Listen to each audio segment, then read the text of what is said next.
You know, you get done and your dessert's gone. It kind of sucks. Okay, so here's the other one. One of the best photos we have from the last summit was me and Pete Hegseth, and Pete doing a selfie from the stage with all of you guys in the background. So I'm going to redo that. I'm going to do the selfie first so I can send it to Pete and mock him for not being here. But we'll use this again for history. So here we go. You guys ready? 1, 2, 3.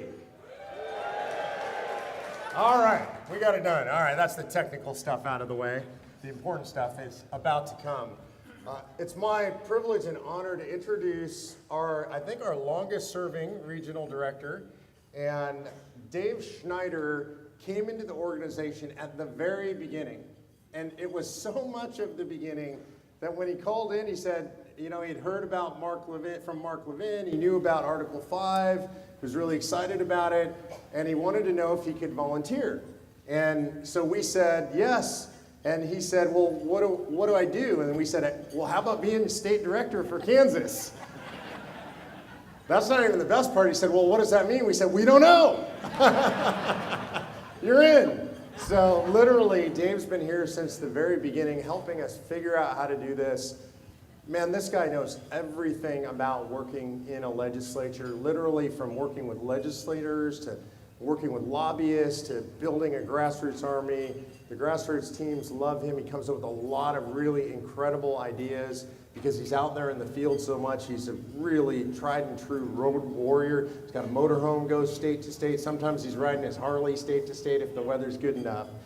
It's really an honor to introduce my friend and our longest serving RD, Dave Schneider. Thanks, Rob. Appreciate it.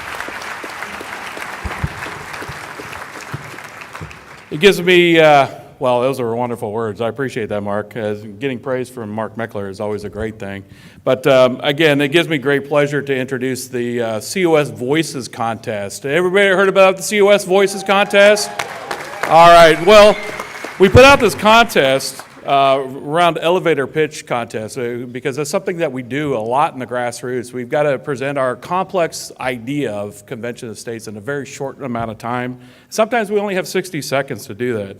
So we put together this idea of having you guys submit these contest entries with the winner, the grand prize winner, with the chance of going expenses paid to next year's simulation. So we had regional winners were selected by each regional director. So 8 in total finalists have been featured on the videos throughout the proceedings the last couple days during the summit.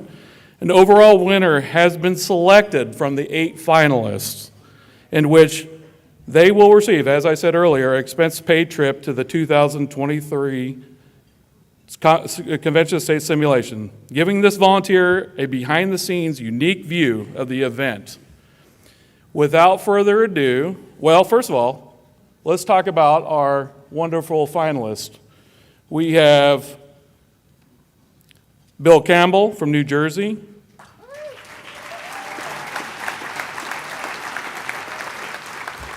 I'm sorry, I forgot to mention to hold your applause to the very end. Lindsay Fisher, North Carolina.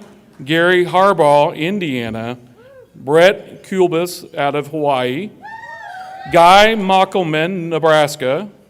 Jim O'Connor, Pennsylvania. Bill Scott, Ohio.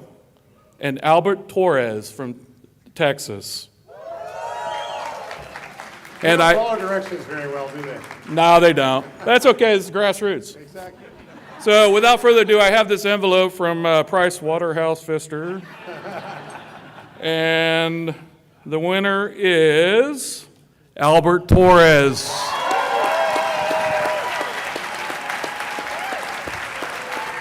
You guys, where is Albert Torres? You find him? There he is. Awesome.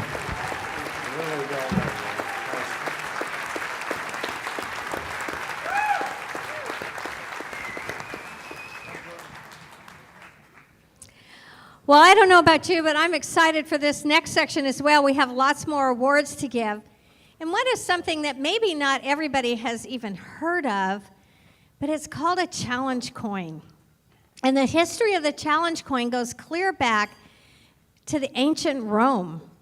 And when there would be awards given for those warriors that did exceptional duty above and beyond what they were called to do.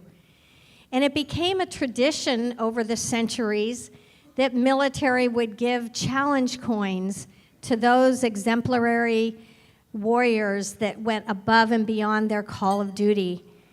And it's still done today. I'm reading a book right now that's called Operation Pineapple Express. And many of those Afghan special forces that helped our special forces were given challenge coins, and they've treasured those. Other organizations have taken on the tradition of giving challenge coins as well to those who have served above and beyond the call of duty. 9 years ago, Convention of States decided that we were going to have a challenge coin as well. We had it minted, and we had 300 made at that time, and the mold was thrown away. Over the years, we have been giving away a challenge coin to those volunteers who have served and just fought above and beyond the call of your volunteer duty. And so tonight, we will be awarding challenge coins. But when you look at these challenge coins, remember how special they are. They are unique. They have the old logo on them, so they are truly a collector's item. And there's going to be challenge coins awarded tonight by the regional directors, and I'm going to turn that over to them right now. Good evening.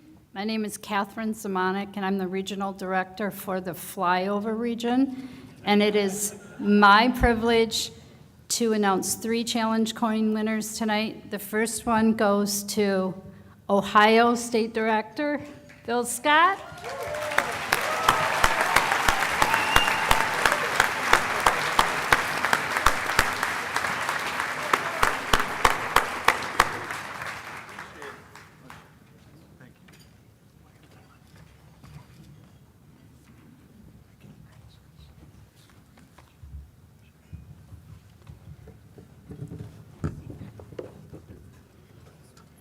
Next go to 2 wonderful ladies from Minnesota. They serve as co-state directors. The first one is to Amy McCutcheon.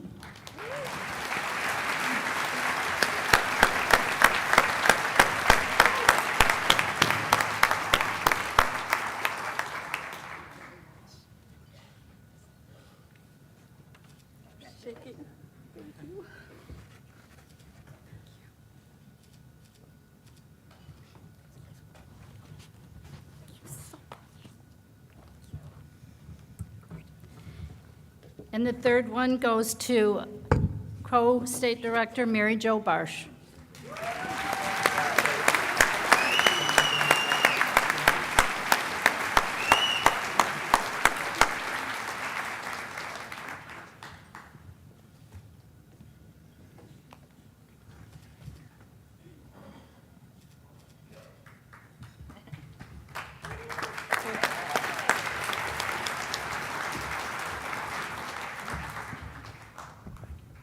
Good evening, everyone. My name is Jonathan Viod, and I have the privilege of serving 8 of the original 15. And tonight I'd like to award 2 challenge coins to excellent volunteers from my region. The first is Rod Beasley, a regional captain from Arkansas.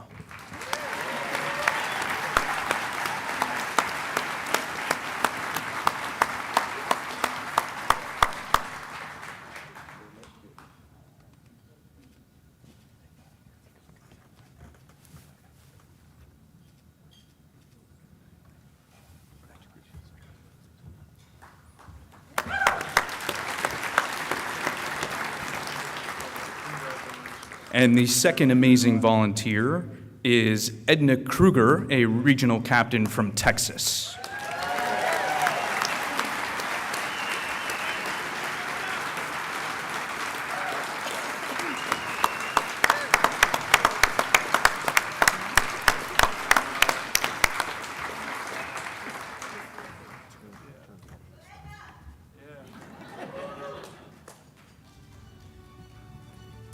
you. I think I'm gonna cry.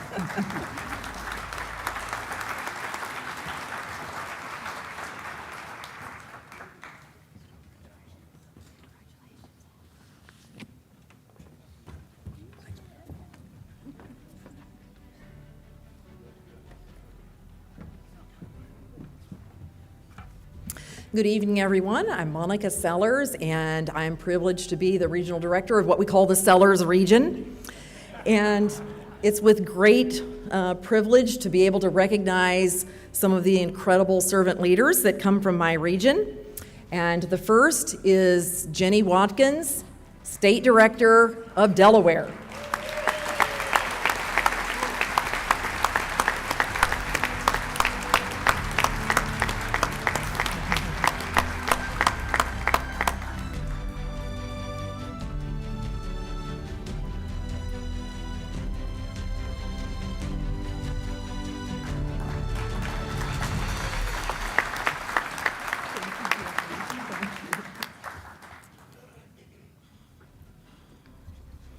Second is Maria Bedard, State Communications Coordinator, Maryland.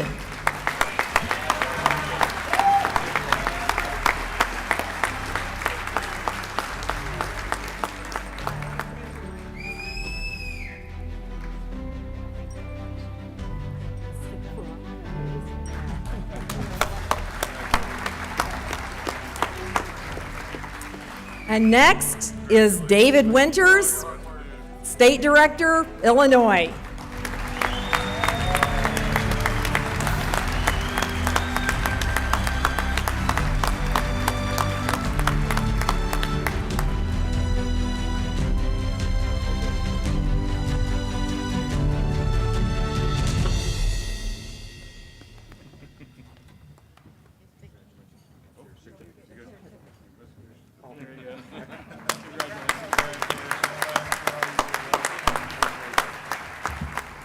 I get the podium again. That's awesome.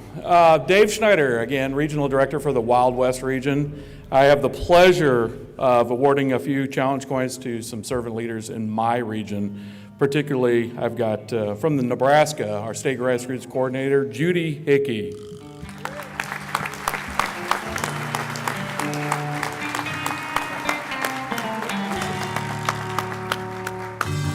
The Wild West.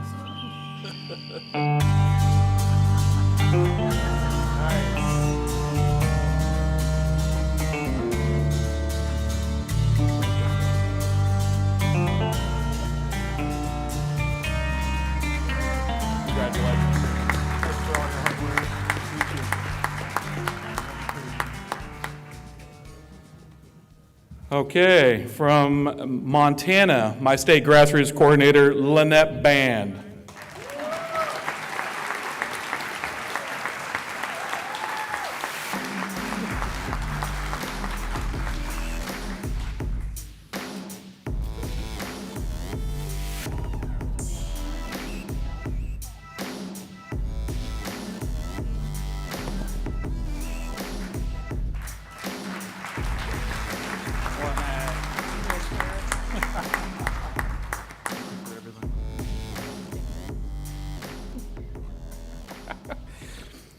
Okay, last but definitely not least, from Michigan, we have our legislative liaison, Kurt O'Keefe.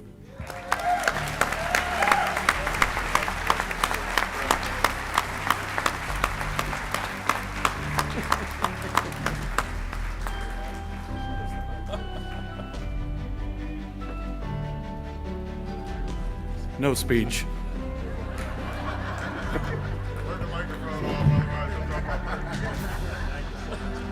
No speech, no speech. I know you do.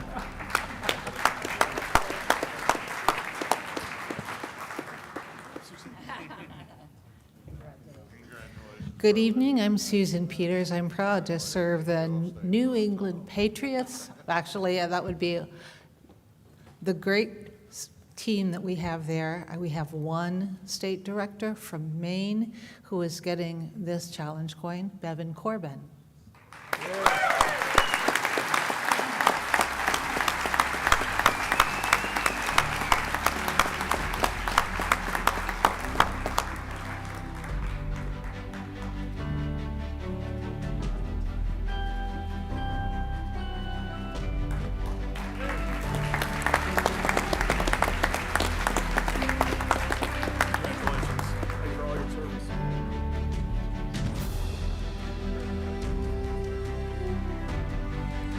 Hello, everybody. My name's Grant Martin. I'm a regional director, and since we have not settled on a name, I'm just going to call it the Cool Kids region for right now. So I'm distinctly honored to give this first award to our Virginia State Grassroots Coordinator, Nancy Koenig.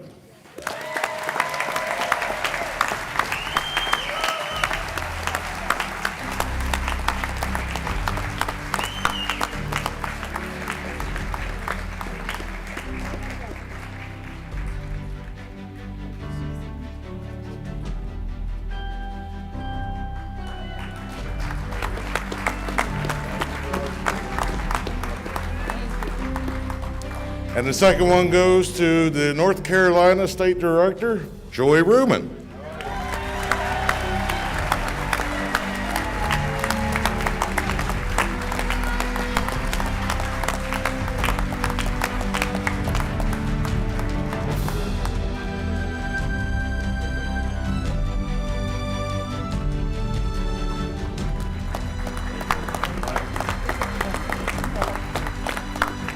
And my third challenge coin goes to regional captain of the Kentucky team, Mr. Thomas France.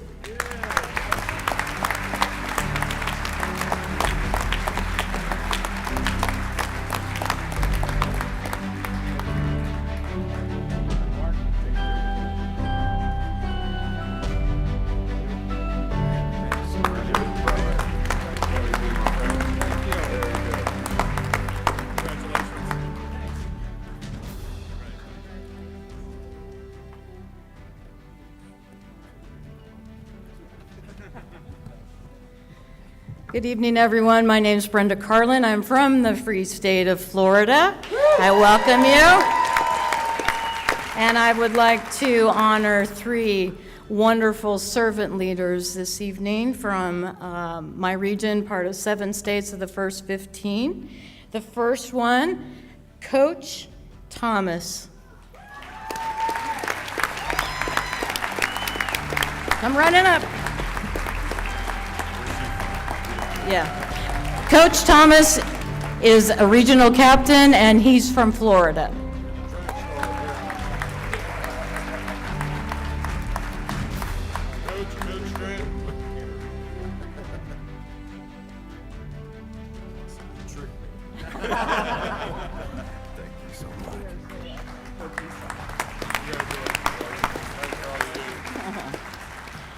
All right, our second champion this evening, again from the free state of Florida, State Director Dina Butts.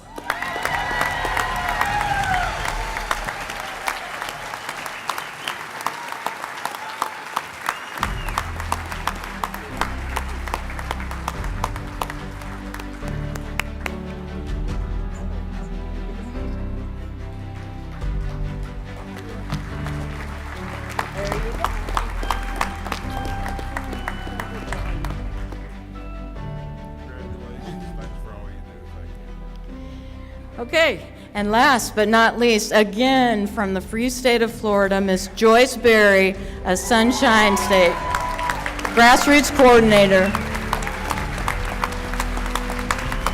and new Associate Regional Director for the 15 past states.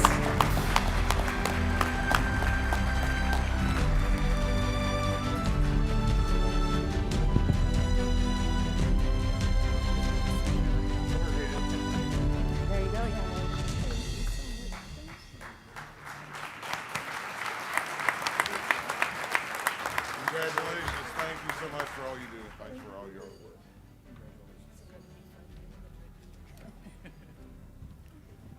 Good evening, everyone. My name is Dennis Denton. I hail from Virginia, and I am the Western Region Director, far western states. And I'm here to honor to award the challenge coin to Ashley, State Director, Ashley DeColibus, State Director for Nevada.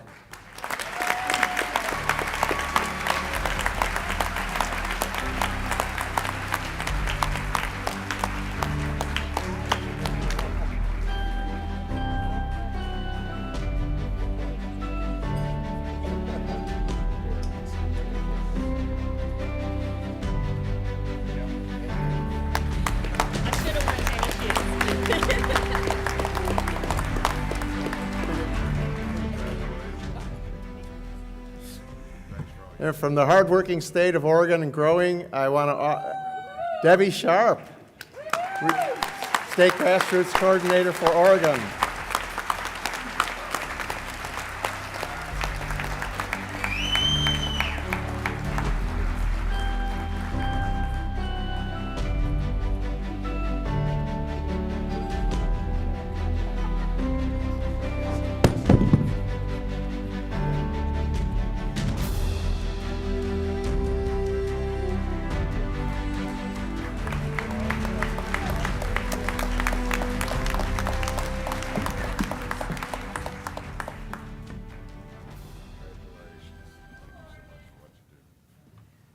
And there they are, our regional directors and the challenge coin recipients from all across the country. God bless you guys.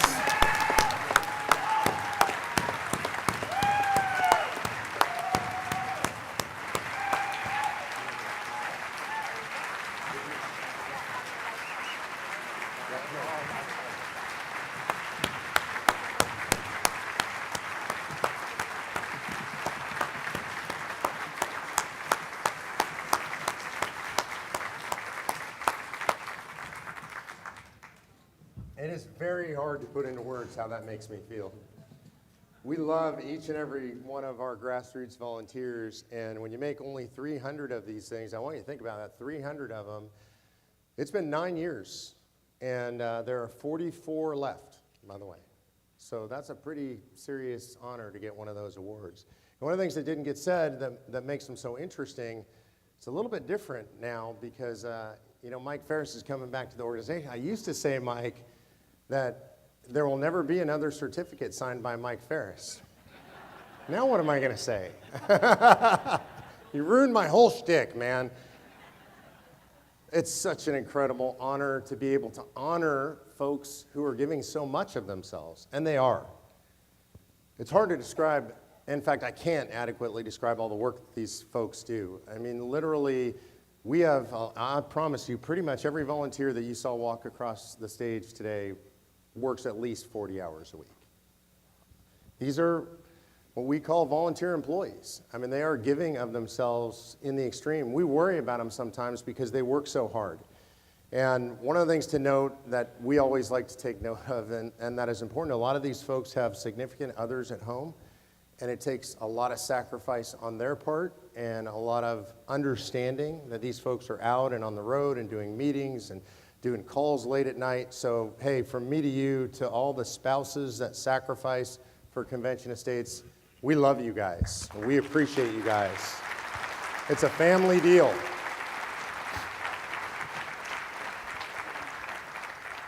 So I've got a couple more awards I want to give out, and the first award I'm going to give out is our Outstanding Volunteer of the Year Award. You can imagine with thousands and thousands of really serious volunteers all across the country, this is tough. It's a hard call to pick one, and it's the regional directors that do this. So they get together and they talk about all the different people that they have in their regions that are their top workers that are giving blood, sweat, and tears to the movement, and they debate and they vote and they debate and they vote until they can agree on one. I don't know how they do it. It's almost impossible. I complained earlier they don't include me. I'm actually glad I'm not involved. I would say, oh, let's give it to all of them. What's that? I would muddy up the process for sure.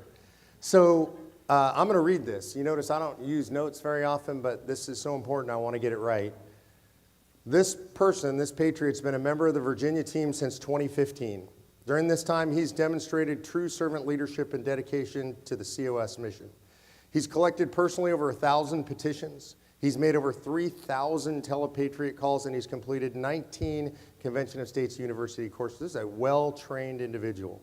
He recruits citizens, and then he turns them into trained grassroots activists. This volunteer has also been instrumental on the legislative side. He's formed numerous personal relationships with legislators and influencers, and he's made regular visits to the Capitol.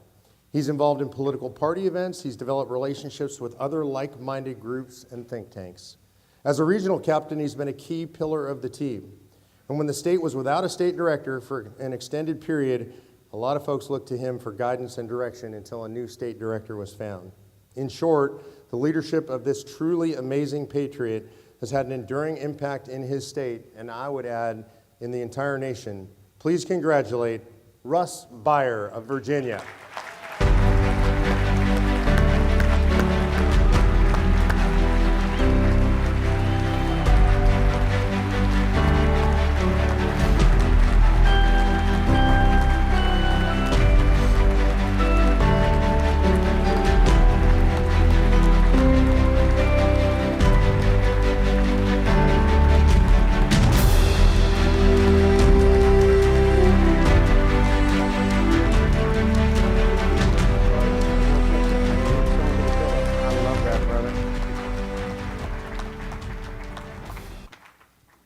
Really proud of you, man. Thank you, brother. Russ Beyer.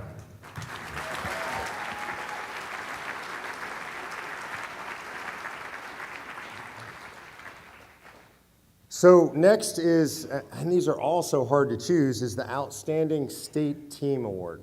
So this is an award for a team that works together, the family that gets together and gets the most done, has the most impact. Again, honestly, from my perspective, as somebody who travels all over the country to all of the regions, it's impossible to make this choice. So I'm glad it falls to you guys to make the choice.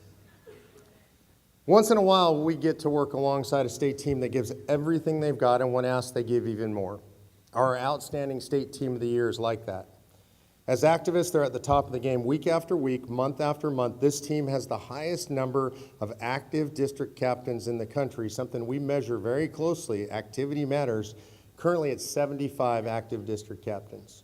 Every day, the members of the team wake up with the mission to educate, persuade, and influence the citizens of their state who attend gun shows, county fairs, car shows, local festivals, and political events.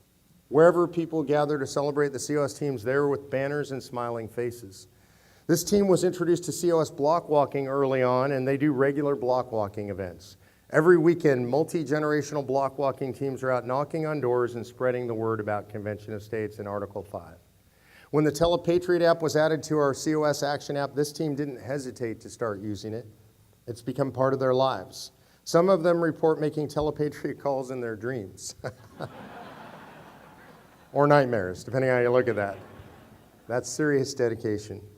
Over the summer, the team helped 6 COS supportive candidates win their primaries through block walking and Telepatriot calls. As a result, legislators are noticing that COS volunteers mean business. A successful team also needs great communicators, and this team has been blessed with some of the best content writers, social media warriors, and communication coordinators in the country. They've crafted their own monthly newsletter called The Sound of Freedom, which goes out to all COS supporters in the state. This year's been full of ups and downs in terms of legislation for this team, and it's not over yet. At 2 different committee hearings, our folks filled the committee rooms and brilliantly testified in favor of the resolution. When they were told there'd be no committee vote on those days, they still didn't give up. They met with sponsors, co-sponsors, and supporters, and they asked how they could help. The legislators in this state know that this team will not quit until the gavel comes down to end the 2022 session. No team can be successful without the guidance of great leaders, and this state is blessed with 2 true servant leaders. They make it look easy, even when tough decisions need to be made. This team lives the core values of Convention of States. I'm pleased to announce that Team Ohio is our State Team of the Year, and I'd like to ask co-state directors Amy Frederick and Bill Scott to come forward to receive the award.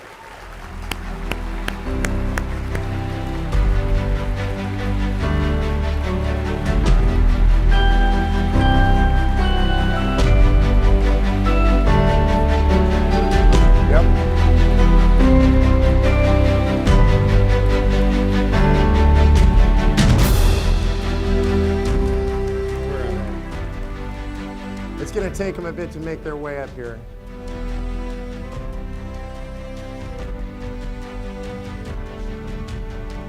Oh, Amy, you got to come up here, young lady. There is 0 chance we're letting him do this without you. Come on, Amy. Is she coming?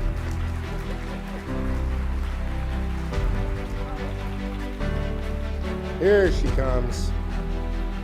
By the way, Amy was last year's Volunteer of the Year. No surprise that she helped lead the team to victory this year.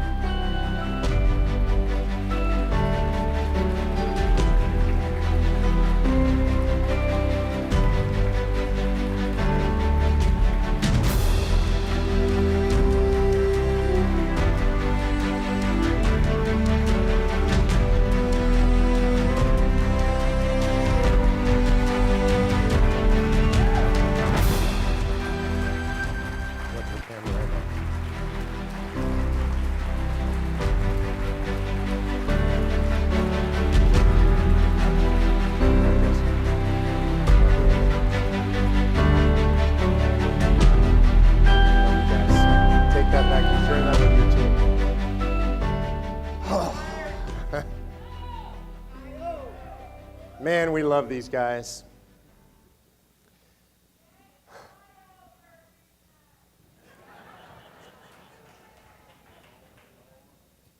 There's a lot of states that'll be vying for it next year, right?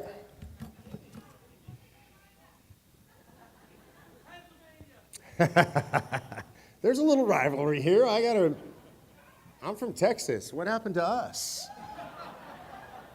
You can tell I don't get input, right? Man, it's been an incredible couple of days. Have you guys had a good time?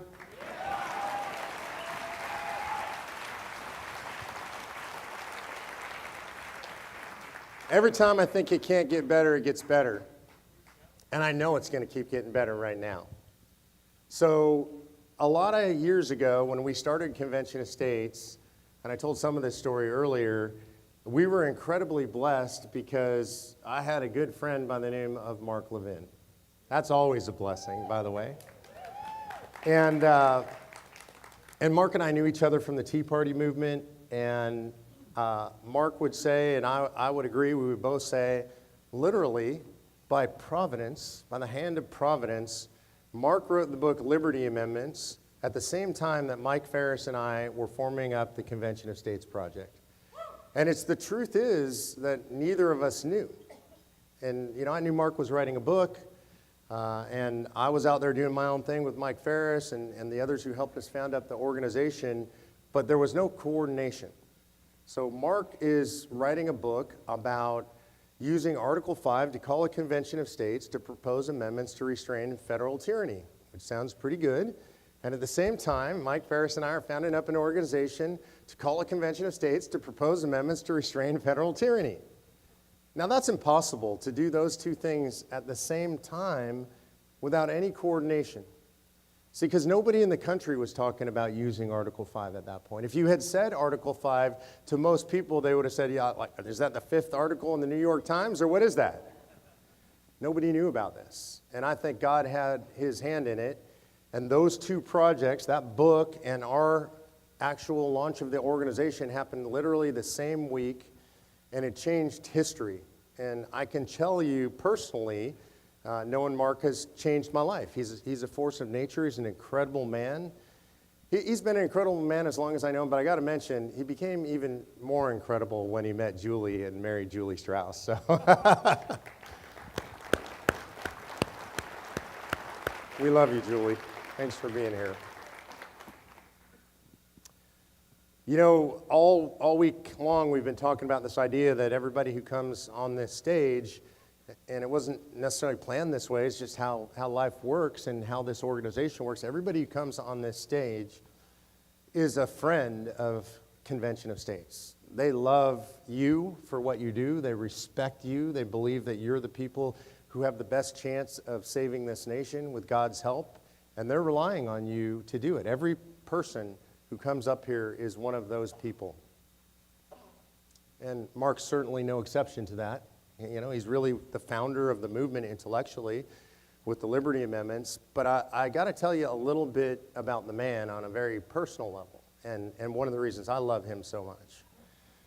If you don't know this story, you might be surprised to hear this. This is not something that you would normally say in polite company or start a story with, but once I was in jail. My mom hates when I say that. My mom's a retired law enforcement officer, so she really hates when I say it. I got arrested on a bogus gun charge in New York City trying to check in at the airport, and I declared my weapon. It's not one of those where I accidentally had it in my bags, and I declared it, and they have crazy rules in New York City, and they charged me with carrying a loaded firearm in New York City.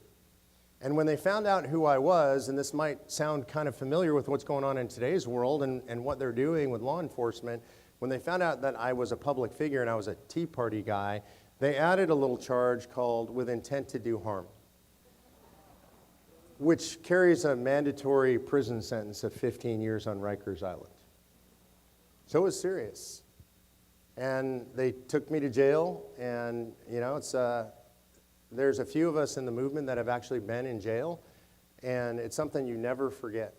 And when that door slams shut, and you hear that sound, you've all heard that sound in the movies, the sliding door, the sound of metal clanking. Well, when you're actually on the inside of that door and you hear that happen, you understand how very thin the line is between liberty and tyranny. Mark wrote a book about that. And you feel it, and it's visceral, and it's horrible. And so I was in there. I was in Queens Central Booking. Whatever you think about when I say that, yeah, it's that bad and worse. And a lot of people have suffered a lot worse than me. I'm not telling this story so that you feel bad for me. It all worked out in the end. It was a bad thing. It was just a terrible period in our lives, me and Patty. It was very rough.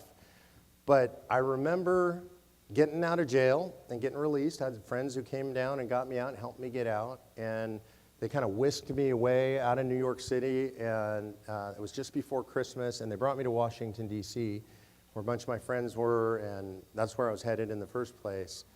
And I was sitting in a hotel room that they had gotten for me, a very nice hotel, by myself, and just kind of shell-shocked. Like, that's not a real thing that happens to law-abiding people. I was just shell-shocked. And my phone rang. And on the other end was Mark Levin. Mark said, "Are you okay?" And I said, "Yeah, I'm okay. And he said, "It's going to be fine. I promise you it's going to be fine. You have friends, and we will stand with you no matter what, so you don't have to worry about this. It's all going to be okay." So I just want you to understand that if you can have a friend like Mark Levin, then you got the greatest gift the world that can possibly give you. So it is an honor and a pleasure to introduce you to my friend, the one, the only, the great one, Mark Levin.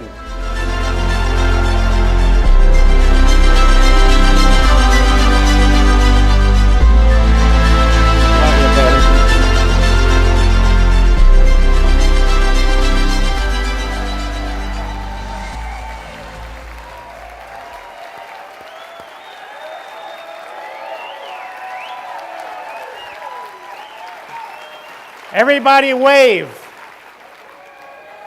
So the media can say you just did a Third Reich sign there. First of all, I am so amazed and proud when I look out here and see all these great patriot activists, including my wife, Julie, my mother-in-law, Sylvia, and you talk about spouses and a mother-in-law. I've been blessed by God. And also, Mark and Patty, the Mecklers, are fantastic people.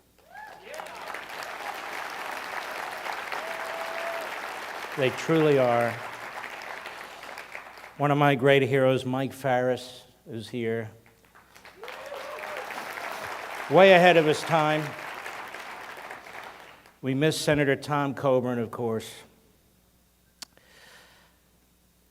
Folks, here's what I want to say to you. I got a lot of requests to speak. I turned 99.9% of them down.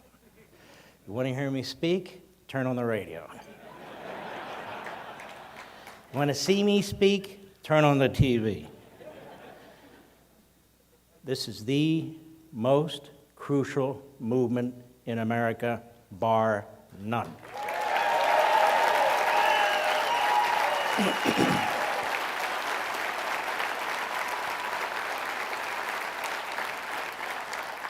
And you have great generals.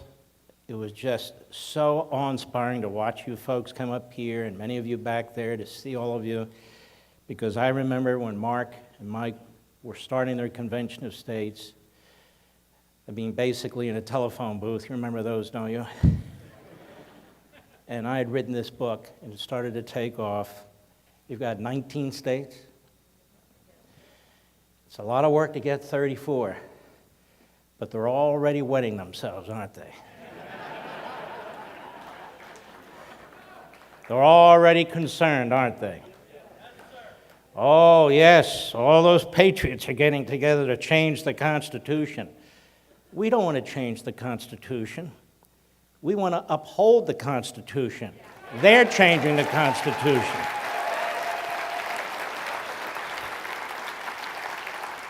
These people don't even believe in the Constitution.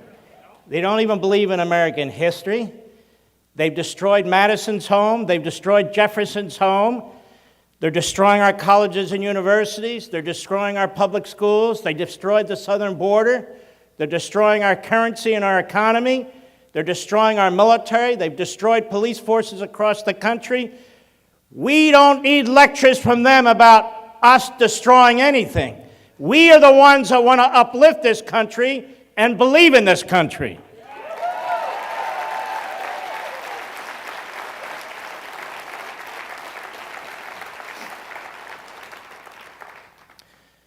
You know, this country goes through different cycles. Some good, some not so good. We're going through a very bad cycle right now.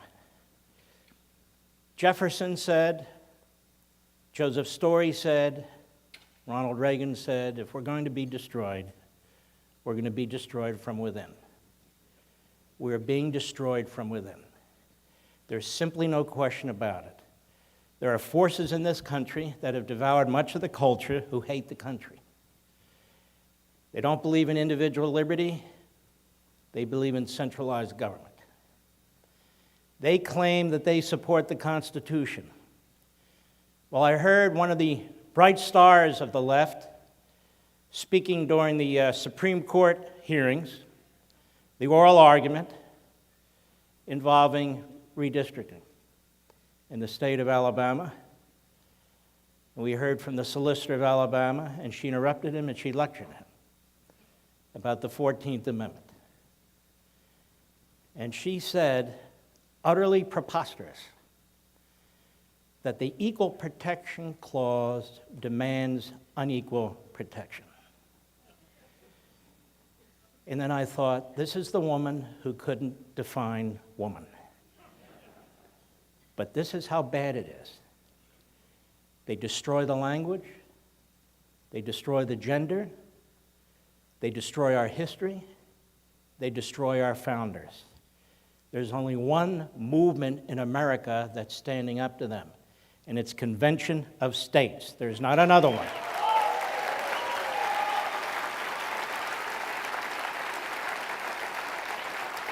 We want our Constitution back, and we're going to take it back whether they like it or not.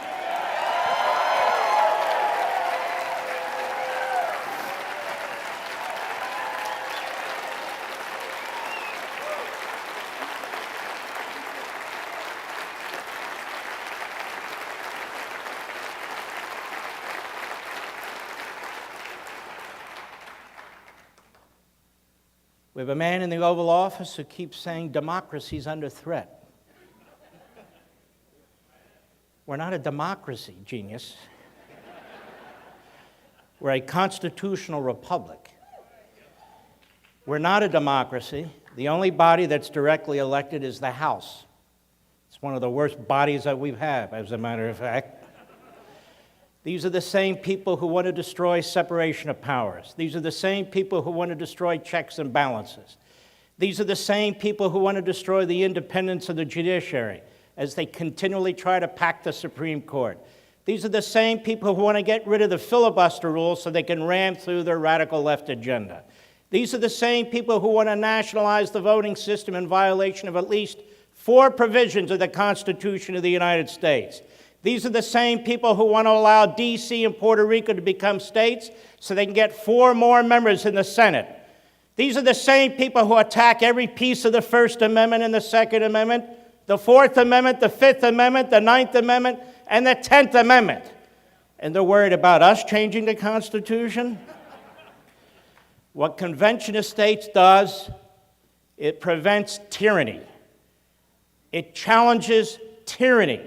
There is simply no other way that exists under our system. And it's crucially important. They're going to come and attack you the more states that are added. And that's fine. We're happy to engage them, but just be ready. This fight has only just begun. 19 states, what are we, 15 left or something to that effect? Yes, 15.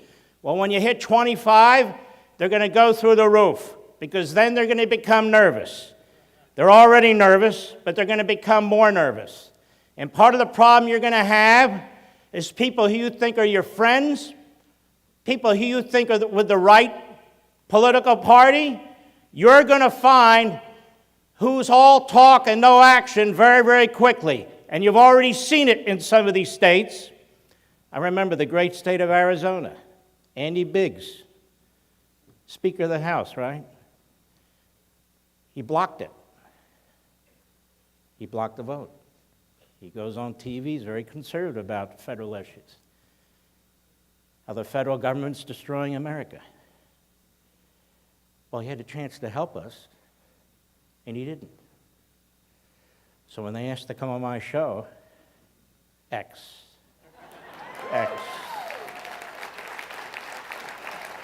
It's very simple. To understand this movement is to fundamentally understand the Constitution. You see, in order to be part of this movement, you have to at least know some of the Constitution. You have to know how to argue for the Constitution. You have to know the history behind aspects of the Constitution. You have to know who George Mason is and what George Mason did. You have to know all these things. You're more informed, self-educated, vibrant citizens, again, than in any other movement in this country, regardless of party, regardless of philosophy. It's very, very important. What was this, 11 years ago you started? 9 years. Feels like 11 in dog years. 11 years ago, you started. Nobody knew what Convention of States was, right, Mike? Nobody knew what Convention of States was. Now they know, or at least a lot of people know, and they're concerned about it. We spread the word. You people, you will be noted by history. Maybe not by your individual names in every instance, but you will be remembered. Because this is the movement that has stepped up to the plate. You are the people who stepped up to the plate.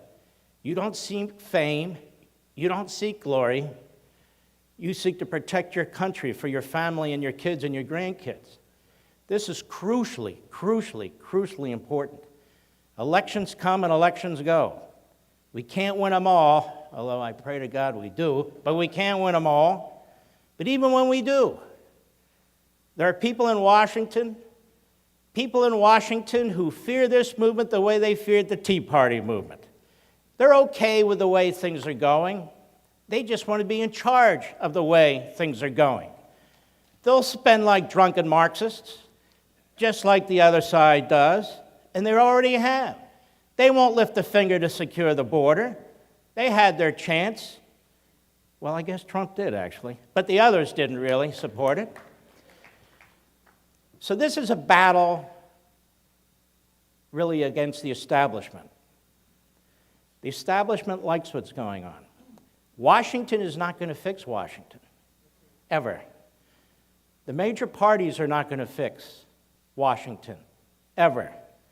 There's just too much going for them and against the rest of the country. So one of the things I wanted to do tonight is to make sure you understand that you're not the unknown wash or group, mass out there who's pushing this agenda.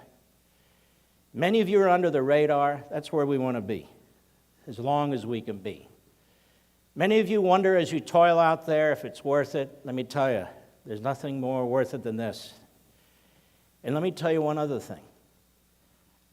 I hope I live to see, and I can't wait for the day when there is a convention of the states, and I can sit in the gallery,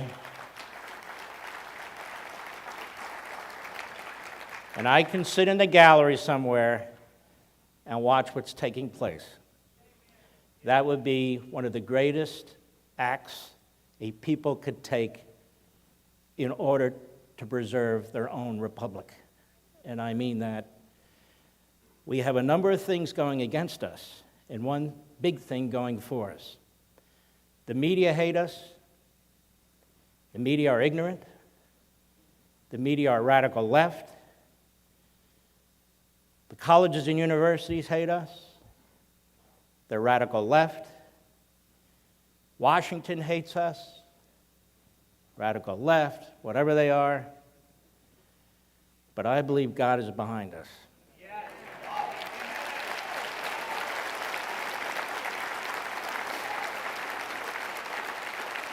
And we stand with him and he stands with us. We will defeat the Lilliputians. They won't really matter that much. Now, this issue of whether we want to change the Constitution. They have an ongoing constitutional convention in Washington, D.C. every damn day as they chip away at this document. Where did the government get the power to mandate vaccines on the American people? This is indicative of a huge problem. It's always understood that was a state issue. That was a state issue. Where did the President of the United States get the power to give $10,000 to every student who took out a loan? He doesn't have that power. How about the failure of an administration, a DHS, a Department of Justice, to secure the border under existing federal immigration laws, which they refuse to do? How about this idea of sanctuary cities and the nullification of federal immigration law? They're all for federalism if it gets them tyranny. They're all for centralized government most of the time because it gets them tyranny. We are a movement that seeks to blunt this. There's no other way to do it.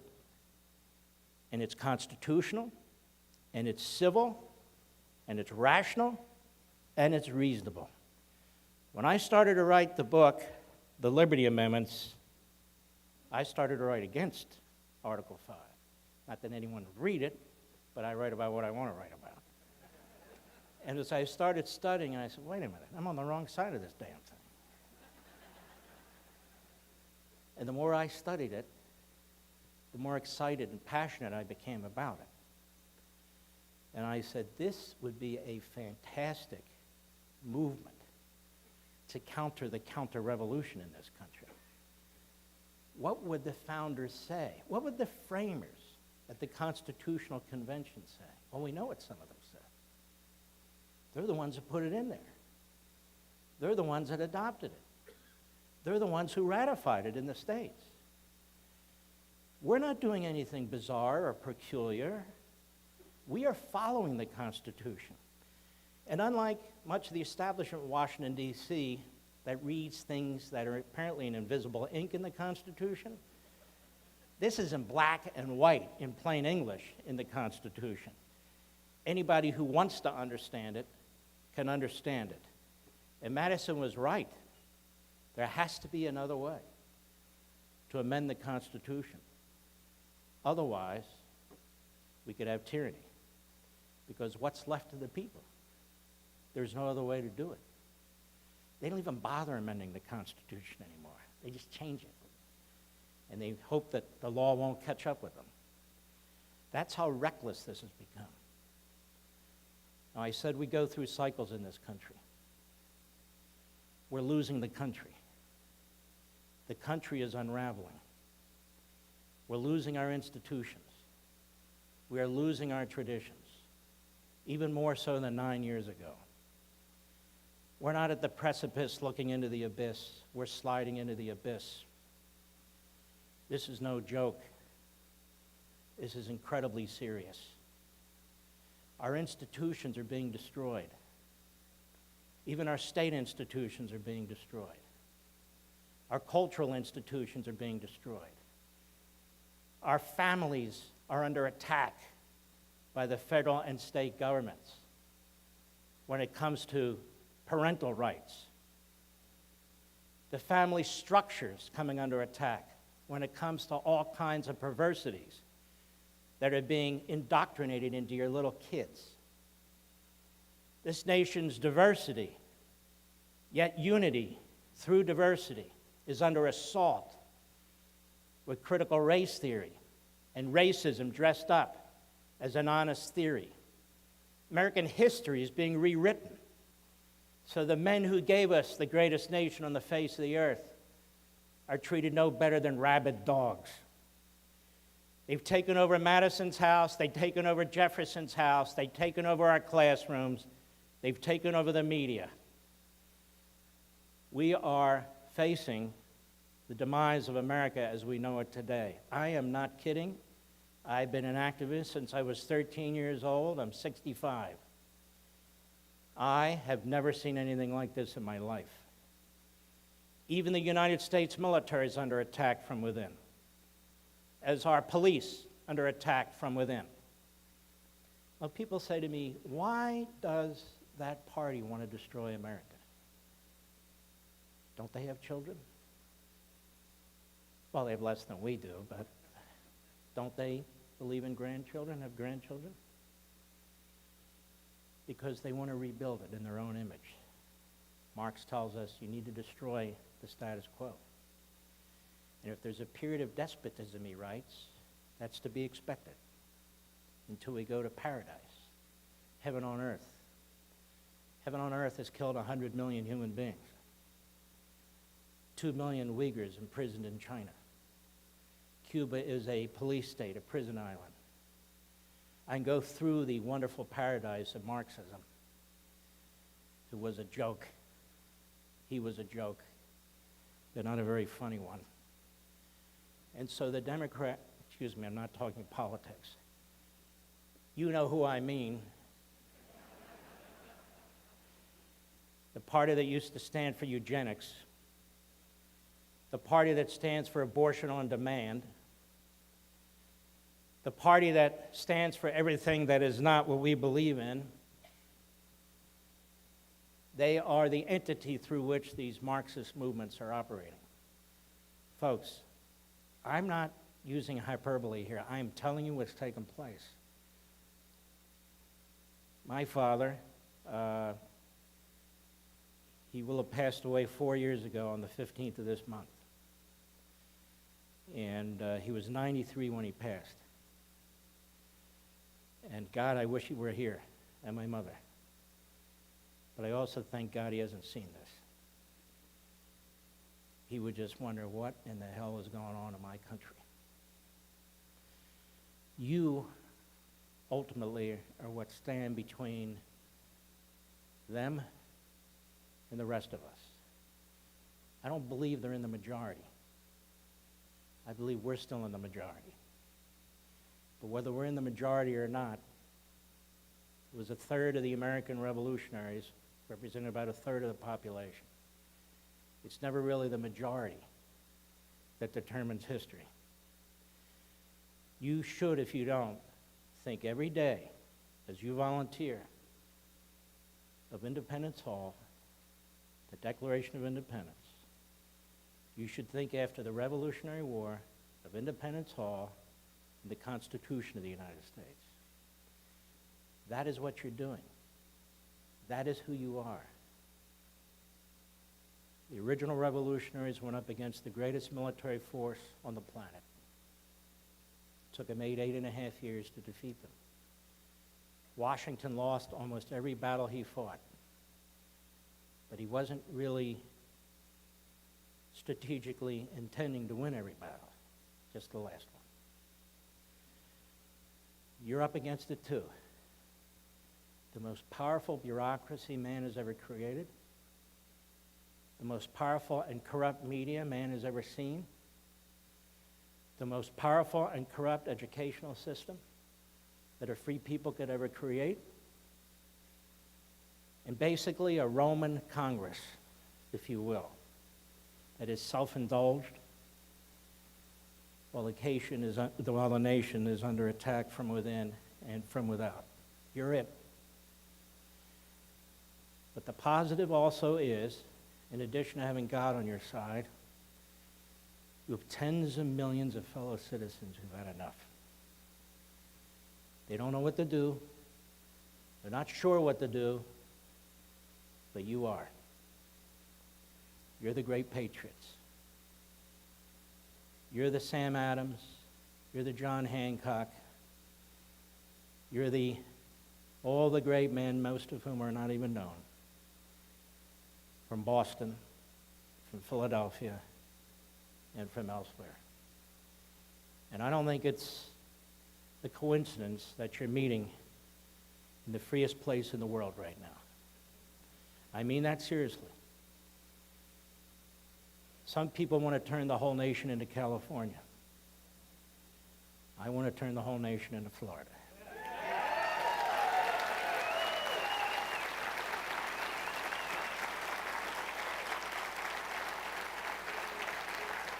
My time is up. God bless you, folks.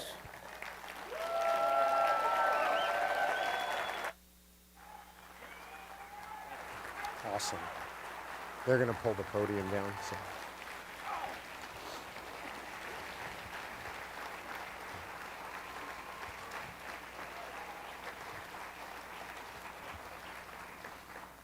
I told you that would be awesome. They're going to pull the podium down, and then we'll ask Mark a few questions. Kansas. There we go. Thanks, Mark. Can I just say it was a pleasure to meet the director of Virginia in the men's room?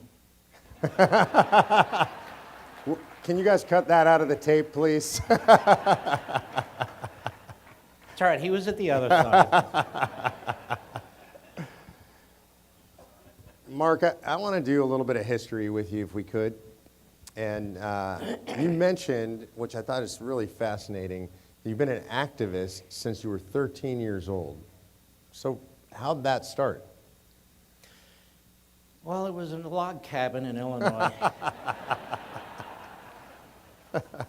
I don't know. You know, my parents were conservative. In 1960, they weren't philosophical or ideological. They just knew right from wrong. And in 1964, my parents, obviously Jewish, they lived in a basement apartment in North Philadelphia. They didn't have much money. And they voted for Barry Goldwater. So I said to my dad, 2 Jews in a basement in North Philadelphia in 1964 voted for Barry Goldwater? I said, how did that happen? I'll be honest. He said, I knew all the bullshit they were saying about Goldwater couldn't be true, so I voted for Goldwater. So that's how it started. That actually makes perfect sense, knowing you. But here's the thing. Sorry for my cursing. Not really. Anyway, so as a young guy, I read a lot. And I used to watch Buckley. I used to watch Milton Friedman. I used to watch these things. I used to read National Review when it was good. And one thing led to another, Hayek, Mises, Burke, and I just started reading. And we lived fairly close to Independence Hall. And my buddy Eric and I, we would take the train down there. I must have done it 50 times as a young guy. And we walked through the Pennsylvania Assembly there. And I would look at some of the things there. Believe it or not, some of the spittoons, some of the quill pens, the famous chair that Washington sat in. With the sun on the back. With the sun. Yep. and what Franklin said about that. And we learned, and we just wanted to study and study more, to the point where my buddy Eric and I would go down there and embarrass the park ranger when he would take people on tours. But you look there, you look at the upper house originally, which was the Senate. Right. Look at the lower house, the lower floor, which was the House, the lower house. You look where the Supreme Court met for a period of time. You go to the spot where Jefferson wrote the first draft of the Declaration of Independence. You go where the cemetery where Benjamin Franklin and his wife are buried. You go to that townhouse where Betsy Ross sewed the first flight. You go through the first customs house. You go to all these places. And if you love your freedom, it's in here. It's right here. It's in the soul. And it grabbed me. And I was committed to it. So in '76, as an example, not to be political, that's not my point. You can be as political as All you right. want here, Mark. I supported Reagan against Ford in Pennsylvania, even though the party took the opposite position. I supported Reagan against Bush in '80, even then I could get a taste of it. I ran for the school board when I was in law school. I won when I was 19. I'd go on that board and the votes were always 8-1, 8-1, maybe 7-2 every now and then. The head of the teachers union would get up and start squawking at me all the time, and it's very interesting. So anyway, and I formed a Tea Party group back in 1979. And so all this, you either have it or you don't. Let me put it that way. It's like you folks out here. It's not like there was a strike of lightning. It was just, to be honest, if you're a thinking person and you're an informed person and you love your liberty and you thank God every day that you happen to be born in this country and not some hellhole on the face of the earth, you want to defend it. And you want to understand it.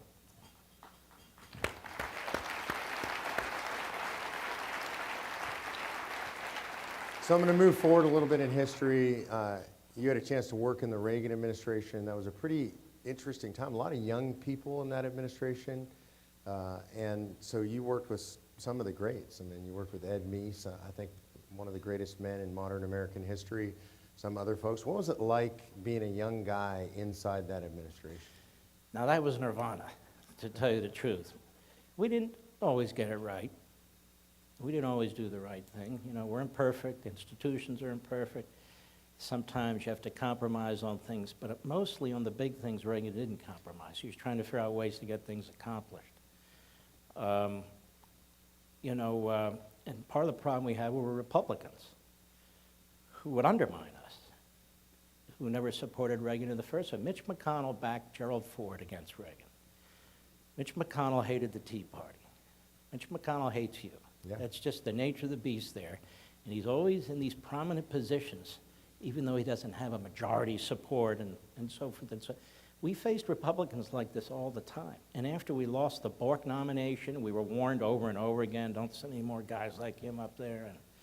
And, but I can tell you from my own experience with Ed Meese plowed ahead. He's the one that made a national debate over originalism, which was never a national debate. The activists controlled the all debate. And he promoted originalism. The people he put in the Department of Justice, almost to a man and a woman, were incredibly intelligent, experienced, very young, and patriots. Right across the board. It didn't matter. Legislative affairs, civil division. So, of course, they tried to take him out with 2 independent counsel, too. It's just fascinating. So I would say that was one of the great periods in American history.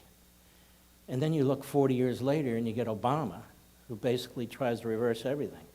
The problem is, when you're defending liberty and you try and put things in place to enshrine liberty, evil people use liberty to destroy liberty. Right. What are we going to use to destroy them? In other words, we don't want to build massive government We don't want to build these massive monuments to ourselves, massive bureaucracies, load up, the people with all kinds of regulations, and there's our legacy. Our legacy is the opposite of that. So these people come in, and they view it as a vacuum or a gap. So when you have a successful 8 years of Reagan, the next guy's coming in and saying, okay, I have the latitude to do all these things that I want to do, because we have passed along to them a freer, in the case of Reagan, a freer and less centrally controlled government, which they abuse. It's like the Constitution. They hate it until they can try and twist it to accommodate what they want. Read things into it, rewrite it, however you want to put it. So I've been puzzled by this. How do we deal with this? I just think it is an infinite battle. And that's why so many of these, Athens is gone, Rome is gone, and America will be gone if we lose this battle. Because, he's clapping for America, by the way. Either that or he's an infiltrator. Hey. We might have one. That's right. They wouldn't survive long in here, Mark. What's that? An infiltrator. No, that's right. Well, let me ask you a question, because you brought up the way the battle is fought by the left versus the way the battle is fought by the right. And I think this is a really pertinent and difficult question right now. And there's a lot of debate in the conservative movement, right? And I hear people use the term common good conservatism versus traditional. I don't even know what all that stuff means. What I do know is, from my perspective, Republicans have fought soft forever. There's times when we have in the Reagan administration, but mostly we're defending ground. And so I would say, speaking for all of our grassroots, we're all looking for a more muscular form of Republican conservatism. Are you hopeful at all? Do you see any signs that that's rising, not out here, but within the party yet? I think there are great leaders in the party. And I think you can see the establishment trying to destroy them and push back against them. I mean, Larry Hogan attacking Ron DeSantis. What, doesn't he have any other things to focus on, the guy? I mean, it's not, and you see that with these old Bush Cheney folks. They don't have a clue of what's going on or how to fight these people. Not a clue. That's why we all support term limits of one form or another and so forth, because these people have been around way too long and have made too many friends. You know, if you make enemies in Washington, you're my guy. Truthfully. Yeah. Because you're not going along with these people. Yeah, I see a number of potentially good people. I see Donald Trump. Yeah. I see Ron DeSantis. Yeah. I see Ted Cruz. Yeah. I see several.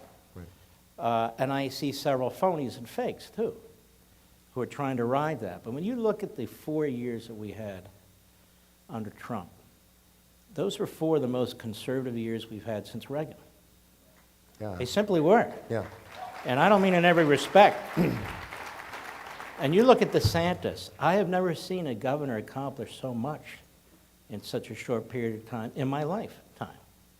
And you look at some of these other folks, too. So, yes, I think we do have very, very good people. But I also think it's going to be a brutal fight. You know, it took Reagan 3 attempts to get the nomination of the Republican Party. And once he finally broke through, he won 2 of the biggest landslides in American history, popular vote and electoral college vote. So we have obstacles that we face. And these obstacles that Reagan faced and others are the same ones you face. They're the same ones you face. Because you're bringing things to light people don't want to see. You're taking it on frontally. People don't like that. You're rocking the boat, even though people say they want it rocked. A lot of them don't. But you see what's going on in the country. You know, if you're on the left, if you're one of these Marxists like AOC or Tlaib or the rest of them, they wake up every day trying to figure out how to cripple this country. 24/7. So does the Democrat Party. They don't talk about liberty. They don't talk about the founders, how great they were. They don't talk about how this nation conquered Hitler and Tojo and Mussolini, how this nation has been. No. They don't talk about all those headstones at Arlington and all the others, military, graveyards across the country and across the world, and the sacrifice people give and are giving right now. They contribute nothing to this country. They don't have anything invested in this country. And as a footnote, you want to see people who are brave? You look at those women in Iran right now. Those women in Iran, isn't it funny how we don't talk about them? They are throwing those headscarves down on the ground. Their faces are being shown.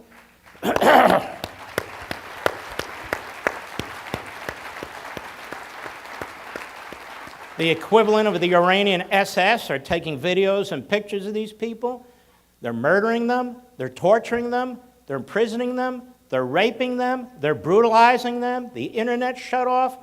How often do you see this on the news? Never. How many women's groups have come out and condemned this? How about the Talib, what do they call them? The Stooges, whatever they are. How about them? Do they speak out? No. Those are the kind of women I support. Strong, independent, serious women like that.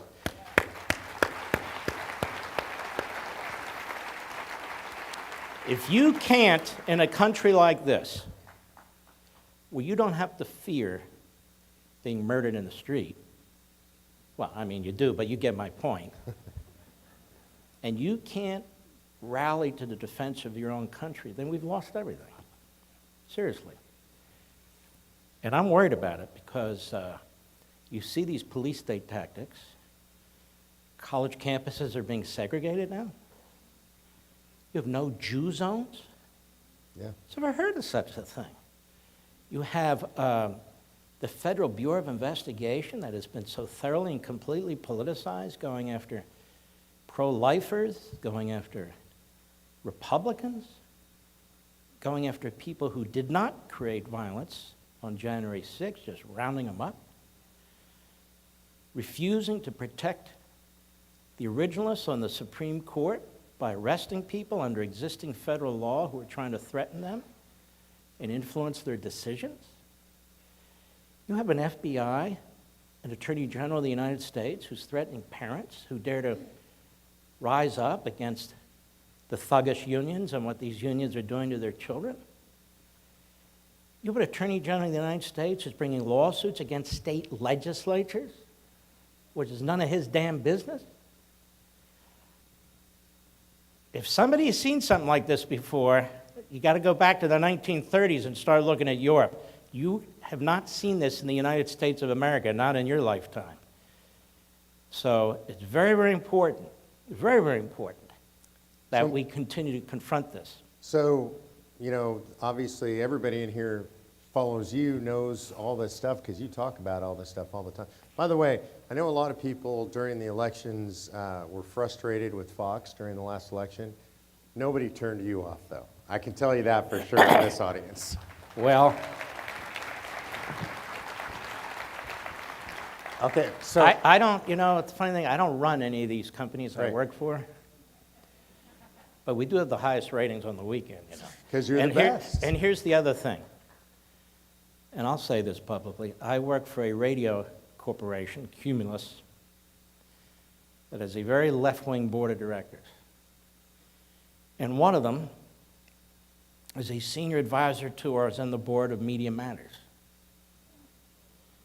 Can you believe that?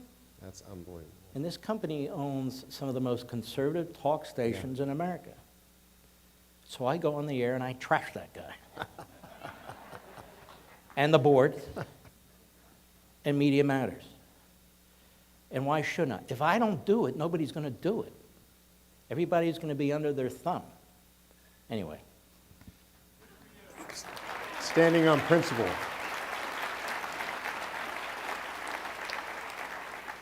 So I want to ask you something specific about convention of states, and we've had this conversation on the air, and I just want everybody to hear it face to face from you. We have people who are quote unquote on the right, and they come out and they say that we're funded by George Soros, there's going to be a runaway convention, 1787 was a runaway convention, so the founders founded an illegitimate country. And believe it or not, we face this in the legislatures, and there are legislators that buy this stuff, and so it makes it hard for us to pass. Can you respond to that stuff for everybody here? Remember when I was invited to speak at ALEC? Yeah?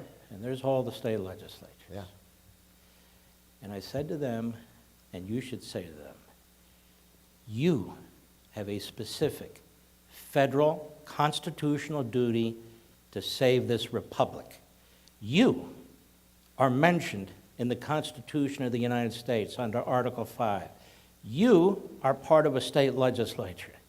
You can come whining to the EPA about something or other as a state representative, or whining to the Department of Agriculture, try and get more money out of HHS or whatever it is.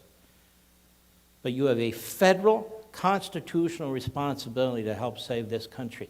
You in the state legislatures have more power over the Constitution than Congress does. You have more power. That's number one. Number two, George Soros. I'd say, how would you like me to sue your ass for defamation? That's number two. But seriously, that's so ridiculous. Number three, that we will change the Constitution. The problem isn't changing the Constitution. The problem is getting us to the point where one of the proposed amendments can be considered by the entire states of the country. So you have to hit the 34 barrier, then you have to hit the 38 barrier. So how is it? Is that what they had to do in 1787? There was no such barrier when they were debating it. They created it. So you have to go through more hurdles to get one of these amendments instituted than any amendment ever to the Constitution of the United States, which is why they've bypassed this process. They're really saying it because they don't want you involved. They don't want we, the people, to have a mechanism through which we can take control of our government. And I don't mean the mob, but that we can promote constitutional republicanism again. Anybody who says that is just looking for an excuse, because by now, if you're a state representative or state senator and you're pushing out that pablum, you're just lying. And you know you're lying, and you're a big spender. You don't really care about what's going on. You're looking to run for federal office, all these other things going on. But I would ask them, specifically, how can there be a runaway convention? I can't even imagine. How would you, Mike, can you even think of it? No. We've been studying this for years. It's impossible for there to be a runaway convention. If we believed there could be a runaway convention, don't you think we'd be worried about the left stealing this idea and running with it? They don't have to steal this idea and run with it. They get everything they want from Washington, including changing the Constitution without going through either amendment process. We're using it because we can't defend the Constitution without using the process. So the bottom line is this is a very difficult process. Then vote them out of office. Yeah, and we're doing a lot of that, Mark. And one thing that you're probably not aware of that I want to brag on these folks is a couple of years back, we realized that originally we thought if you could get a bunch of people to call their state legislator, show up at the office, that they would do what we wanted. And what we realized is they didn't care. And unless, what you just said, unless we can throw them out or help them get elected, they didn't care. And so a couple of years ago, we started participating in elections. 2020, we participated in over 250 elections around the country. There were 164 Beautiful. State legislative seats that went from blue to red. This cycle will be in over 450 elections around the country. So based on your inspiration, they're not only doing convention of states, they're doing elections, they're doing pro-life legislation, they're doing property rights, they're doing election reform. Beautiful. These folks are doing the whole shebang. They're running for school board. I'll give you one specific story that you'll love. I'd love to get your reaction to this. In your home state, in Virginia. Excuse me. Not anymore, sorry, here in Florida. Correct. Your old home state of Virginia. We go back and forth, but Yeah, Florida's this is my home. home state now. Appropriate correction, I appreciate that. Little did I know what would happen in the prior Yeah, election. exactly. So anyway, yes. So in Virginia, everybody knows Youngkin gets elected. It's all the statewides go Republican. Kudos to Youngkin, great campaign in my opinion. Lots of these grassroots participated. And by the way, not just from Virginia, but grassroots all over the country focused on that off-year election. Remember there was one recount at the very end of the election? Literally there was one seat. They flipped it by one seat in the House of Delegates, Virginia Beach. And in Virginia Beach was a convention of states district captain that decided to run for the House of Delegates. The recount, she won by 115 votes. There were 150 volunteers in her district who made 1,200 calls to low propensity voters on the recount. She will now be a member of the Virginia That's House fabulous. of Delegates, right? That is fabulous. Super proud of our Virginia team. Great folks. And I want to thank, again, the gentleman at the urinal. He's at least partially responsible for that. He knows who he is. He's going to have a great story about talking to Mark Levin at the urinal. Especially now we got it on videotape. Everybody will know it's true. Okay, we got a few minutes left. I want to close with something that's not political, which is you have a great family. I know a bunch of folks in your family, great wife, mom-in-law, your parents were incredible people. The family in America is completely under assault. I mean, the family as a concept is under assault. I never thought I'd see this in my lifetime, where it's openly now under assault. Can you talk a little bit about that, what that means to our society? You know, the stories that I believe Julie brings to me almost every day are what's going on in these schools. And the last one was from North Dakota. So this is the National Education Association and the American Federation of Teachers, which is basically a massive army of Democrat activists with some percentage that's not, but the vast majority are, and that's how they recruit them, the education departments in our universities, that's how they brainwash them and so forth and so on. It is unbelievable. And so I think it is crucially important that we continue to fight for school choice. This is something at Landmark Legal, where I used to be active, I'm now just an inactive chairman, I'm a chairman, Right. where we litigated with other groups, homeschooling, which Mike Ferris was way ahead of his time, all of these available options that exist now that people are literally comfortable with talking about, again, in part due to what Mike did. The more competition, the more we get outside the government schools, the better, because you build opposition to what these unions are doing in these schools. They're going to have a majority of the students, and they're going to have them for a long time, particularly in the inner cities and so forth. But there's no saving grace of this virus, but it did shed a light not only on what's going on in the classrooms, but what you can do in response to what's going on in the classrooms. And parents, there are parental organizations all over this country now. And by that, I don't mean these toady groups like the PTAs and the PTOs. I mean parents who are challenging this. And they need to continue to do it, continue to bring litigation, continue to use FOIA, continue to show up at the meetings. The other side never gives up, and they have all the resources, because you're forced to pay for your own demise. Have you noticed that? Notice that? So they should continue to do that. As for the family, you know, parents have a responsibility. And their responsibility is don't leave it to others to raise your kids. And don't leave it to others to explain things to your kids. When they go off in the morning, when they come back in the evening, those are your kids. Find out what's going on and make sure you pass your values on to them. That's what Saturdays and Sundays are for. Passing your values on to your own kids. You want them to be like I was when I was a kid going to these classes, sitting in the back. I was the biggest pain in the ass that you could possibly imagine. No way. Oh, yeah. Taking on these teachers and everything else. That's okay. Let that be your kid. And defend your kid and back your kid up. And if you have teachers teaching your children perversity or transitioning or whatever, there are groups around the country that will help represent you and take these people to court. And as my wife will tell you, because she works on a lot of these issues, and I'm sure Mike, there's a 1994 federal statute. Right, honey? What? PPRA, where parents have rights under federal law. And again, if the Republicans take over, these things should be expanded and so forth. But there are other things you can do. You should slash funding to any schools that are pushing this stuff.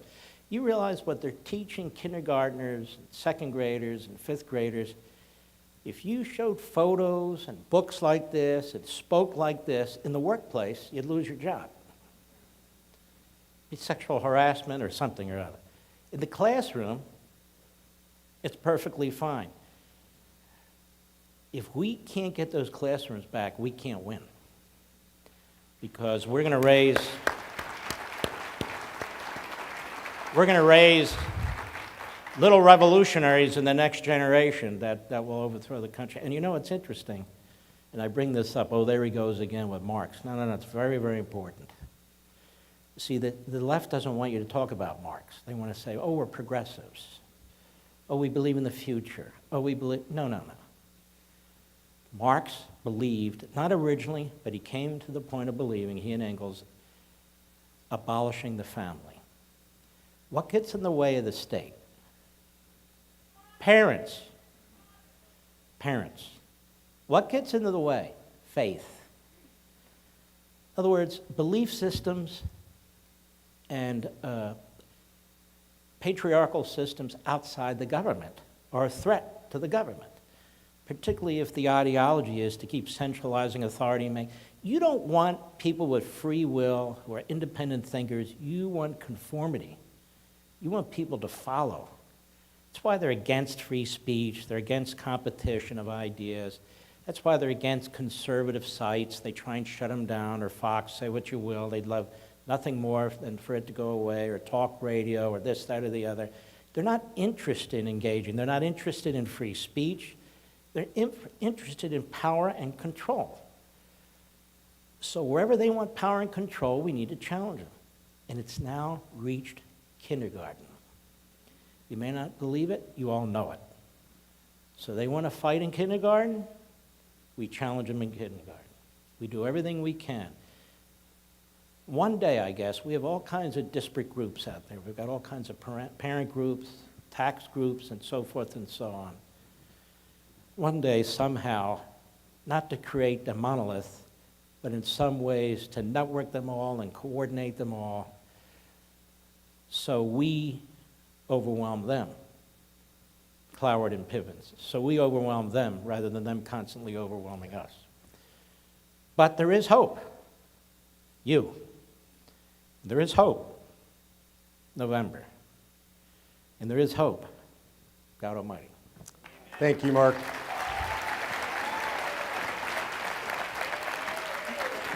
Thanks, big guy.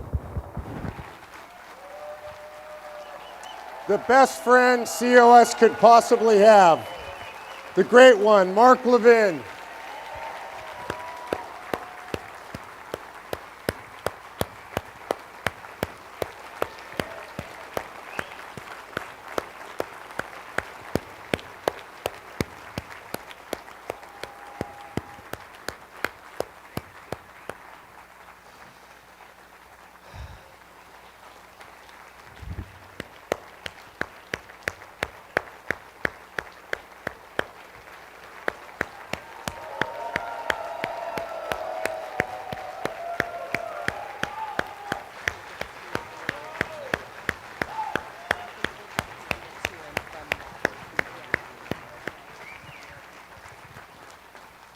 Man, that is something special to spend time with Mark Levin.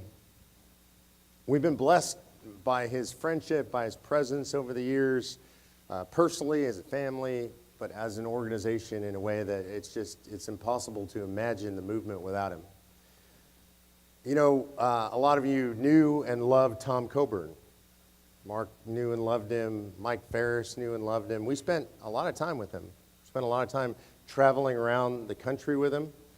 On a personal level, for me, he was a mentor. I spent the last 5 years of his life and 5 very formative years of my life traveling around the country with him.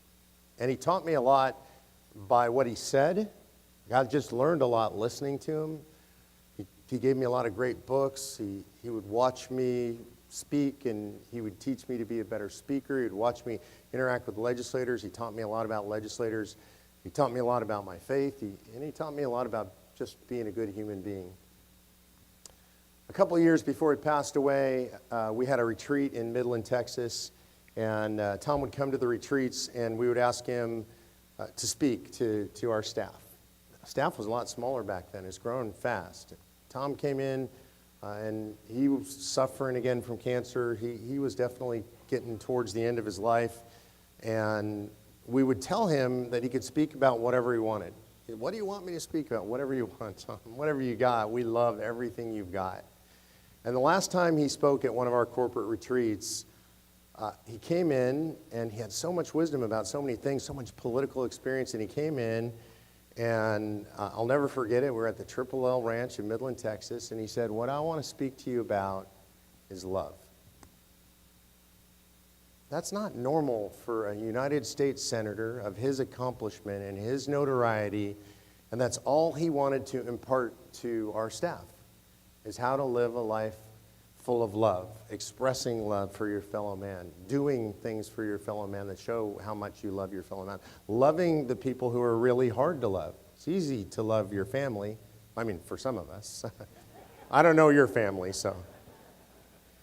And so the last time that we had a summit, we knew that Tom was getting near the end, and we gave him a Lifetime Achievement Award. And I will tell you that I sat on stage with him in chairs just like this.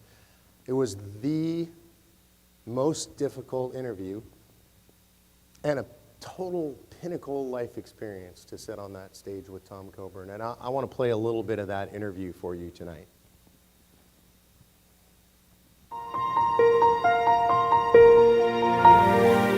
I'm in this to the end,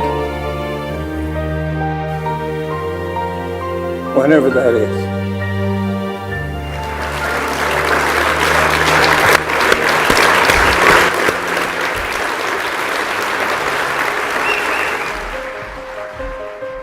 My message to you all today is we can fix every problem in front of our country, but you have to do it, because Washington will never do it. You're the leaders. You're the ones that are going to make the difference. You're the ones that are going to enthuse. You're going to activate. You're going to motivate. You're going to mentor.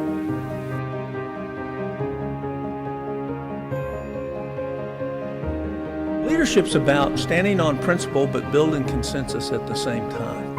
And it means you take heat. You take discomfort because you know the goal for which you are achieving is worth sacrificing for.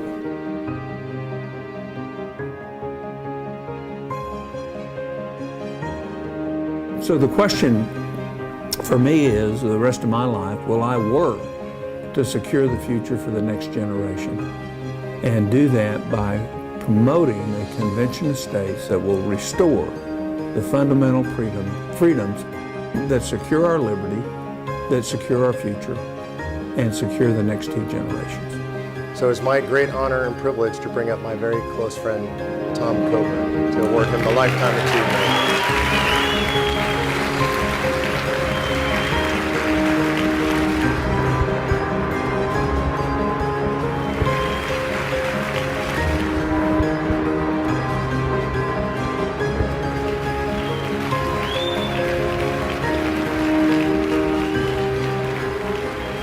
So my charge to you as you leave here today is let's go and win, because I believe this country can cheat history.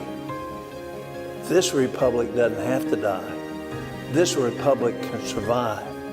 This republic can achieve more than we have ever achieved before. So let's go do it.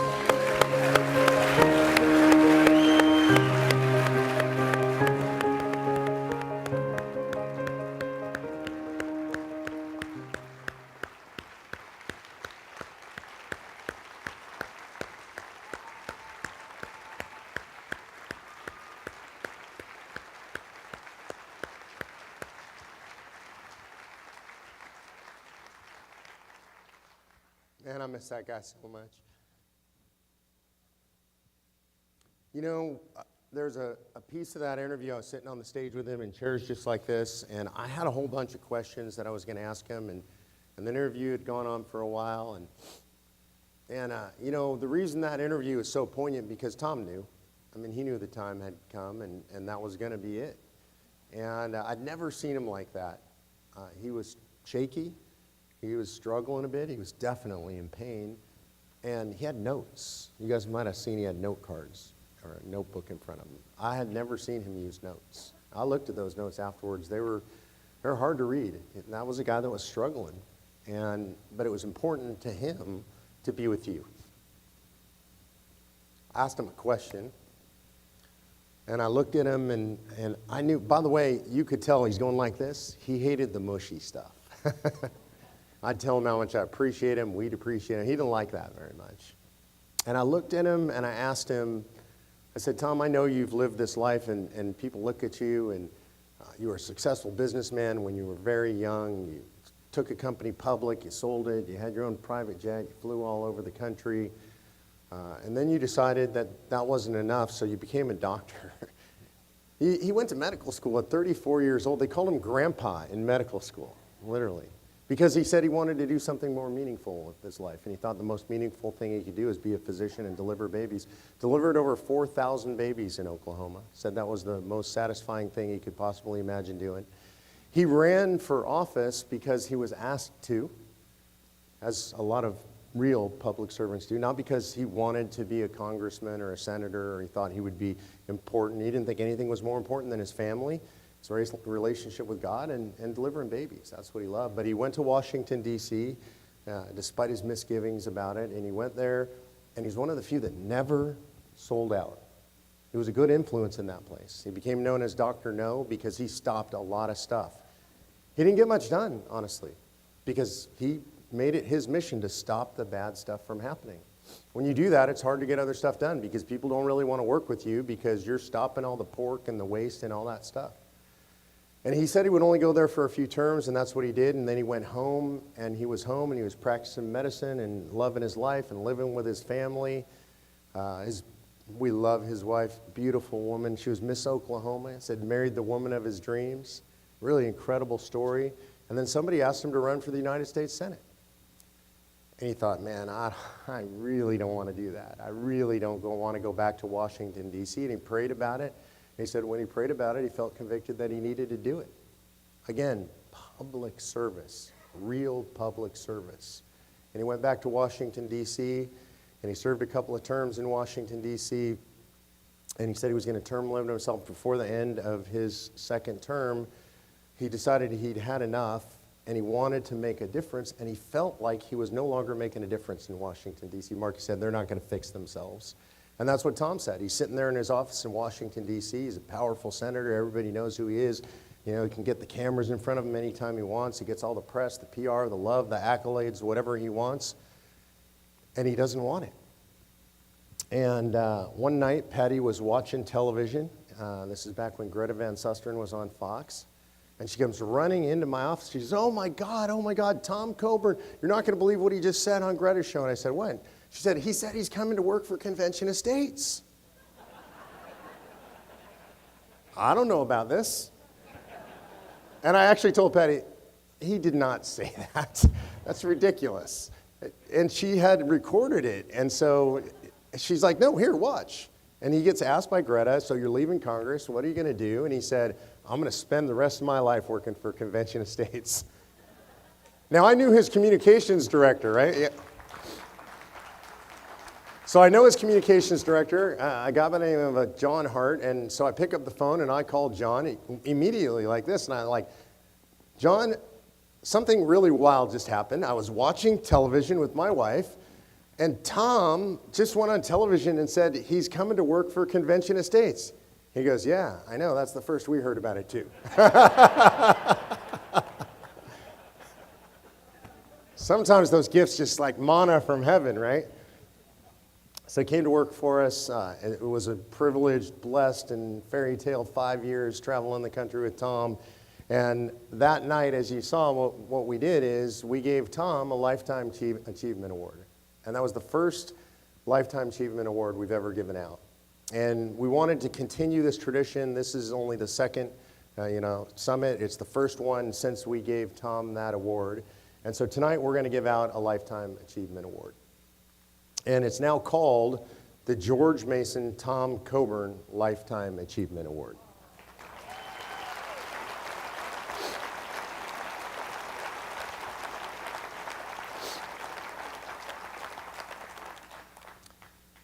So some people give some people give a lot, and some people just never stop. And they spend their whole lives doing and accomplishing. And when you look at what they've accomplished, and I'm looking at a list here, and you look at the list and you think this can't even be a lifetime. It's got to be multiple lifetimes to accomplish this much. That's really what a Lifetime Achievement Award is about. You guys are going to know as soon as I start reading the list.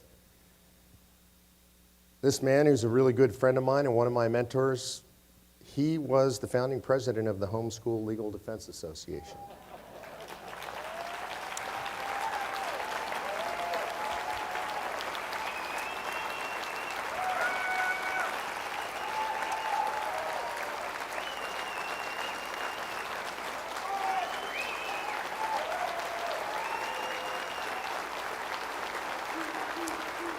He was the founding president of Patrick Henry College.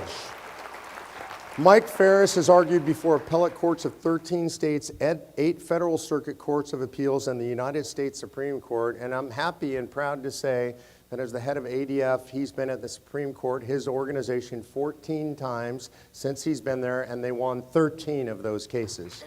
Incredible, the protection of religious liberty. Mike helped pass RFRA, the Religious Freedom Restoration Act. He's the author of over 15 books. Proud to say he's the co-founder of Convention of States. He's been the CEO of Alliance Defending Freedom, CEO and General Counsel. And I think probably the most important thing that Mike has ever accomplished in his life is that he married his beautiful wife, Vicki, and they have 10 kids and way too many grandkids for me to count. Mike Ferris, my friend, our friend, my co-founder, come on up and get the Lifetime Achievement Award.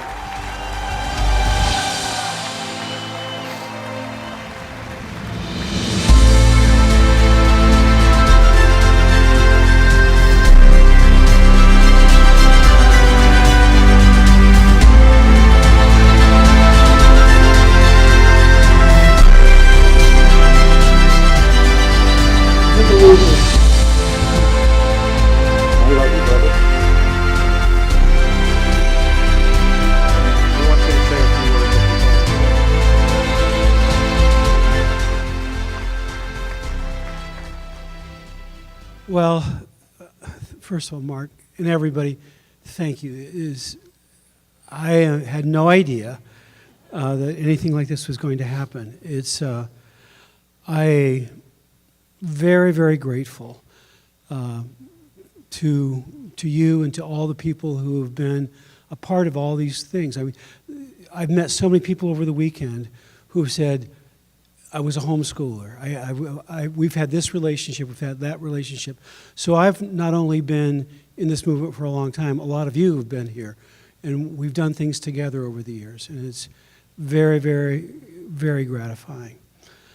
I tell a story, especially at Patrick Henry and other places where I'm talking to young kids and high school graduations and other things about. I was sitting in church when I was a first-year law student, And the Holy Spirit started talking to me in a Baptist sort of way. And some of you really understand the nuances of that. And it went kind of like this. So, everybody in this law school knows that you're a conservative and you know a lot about the Constitution. When are you going to tell anybody you're a Christian? And it's like a knife in my gut. And I just purposed that I was going to do something. And the next day I went to law school, and all I did was put up a piece of paper, just took a legal tablet and wrote, anybody interested in starting a law student's Bible study, please call Mike Ferris. Put my phone number. That was it. I didn't go out and stand on the street corner, preach at anybody. That was it. I asked a Christian lawyer a few weeks later if he'd come speak to our Bible study. He said, yeah, I've heard about your Bible study. Would you like a job? That was the entire job interview. And I said yes, and it takes a long time to tell the whole story, but everything in my life that I've been able to do, I can draw a straight line back to that yellow piece of paper. And the point that I make is this: if you're faithful in a little thing, God will give you a chance to be faithful in a bigger thing. And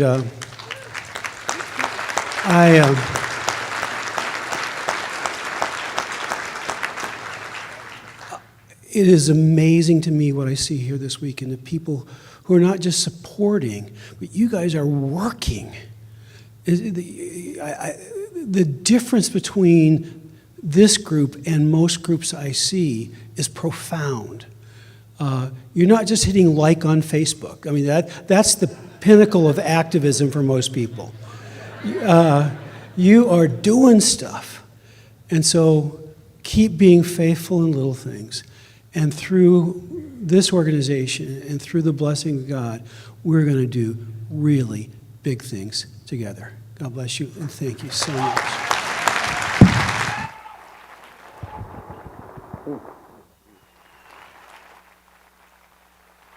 Mike Ferris.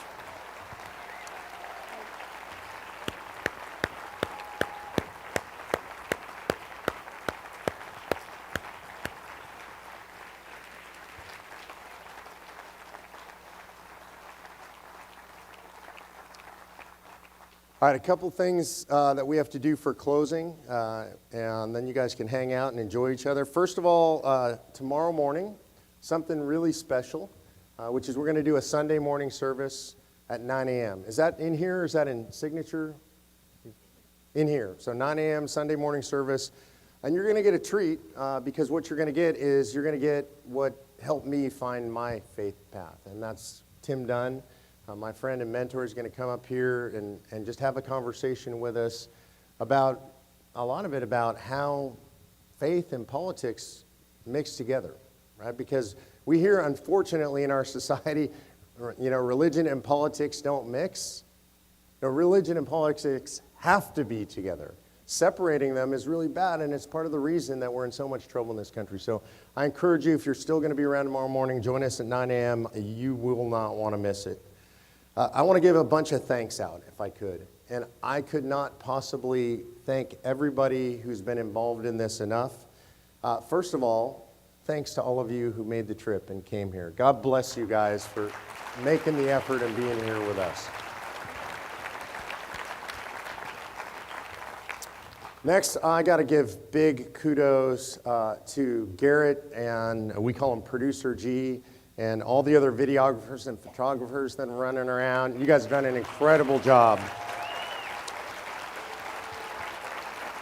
Wait till you see some of the footage that comes out of here. Most of these guys volunteers. Absolutely amazing stuff. By the way, Garrett's getting married next week too. So we love that. I've been in a lot of hotels around the country, done a lot of events. Earlier in my life, I was in the hotel business. I was assistant general counsel for a big hotel company. I'm kind of picky about service in a hotel. Not just service, but is the hotel well maintained? Are the light bulbs all on? Are the baseboards clean? It sounds kind of funny, but you can tell how a hotel is run. Look at the baseboards. If you've got chipped up baseboards, you got a problem in your hotel. It sounds funny, but that's how I used to judge hotels when I would travel around for a hotel company.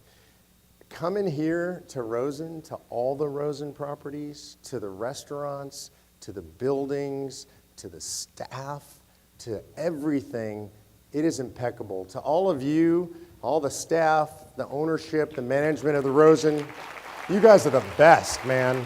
I've never seen anything like it. Really amazing.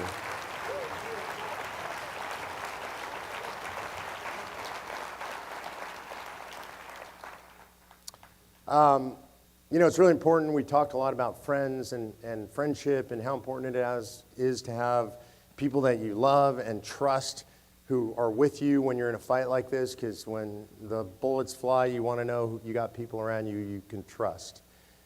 In my life and in this organization, there's somebody incredibly special who has been my friend for 41 years, since we were 19 years old. And we have been side by side all that time. We've never drifted apart. And that is our Chief Operating Officer, my best friend, Mike Ruthenberg.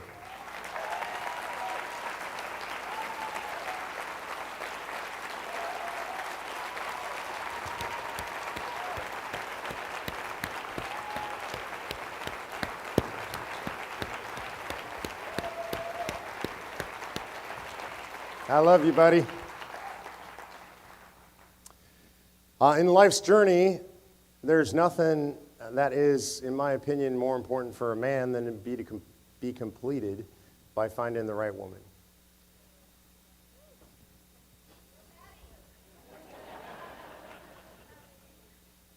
"29 years ago, Patty made the grave mistake of marrying me. She's been tolerant, supportive, and you know, a lot of people say, you know, there's the woman behind the scenes that, you know, that's behind every man. She's never been behind the scenes. Patty is the power in the power couple, and we literally have worked together since before we were married. So we've been working together for over 30 years. We've raised 2 beautiful children together. It is impossible to imagine anything I could have accomplished in my life without Patty Meckler. I love you, Ben.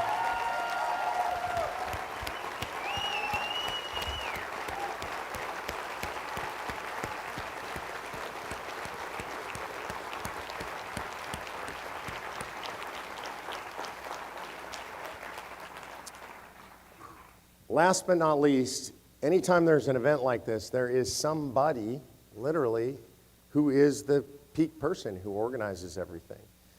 It's so hard. It's hard for me to even imagine doing something like this. I'm a very disorganized person.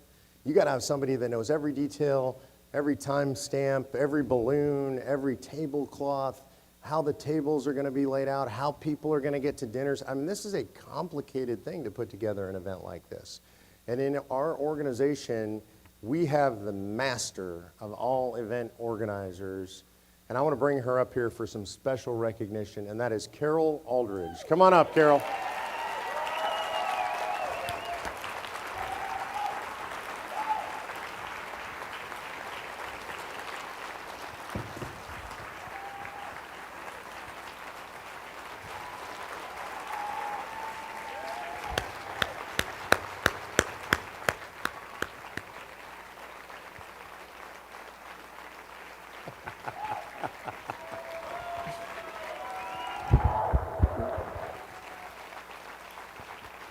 Just so you know, I will pay a price for this. So we have a very special gift for you, and I'd actually like you, if you don't mind, to open this up on stage and tell everybody what it is. This is from everybody on the staff. I would actually say it's from everybody here in appreciation for all the work that you did making this happen. And she's been working for a year to make this happen.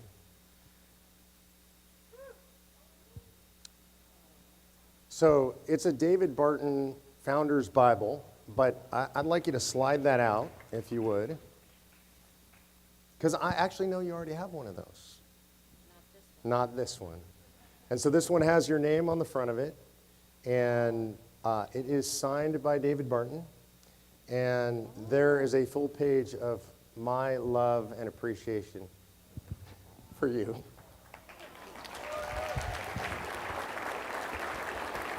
This is so special. Carol Aldridge.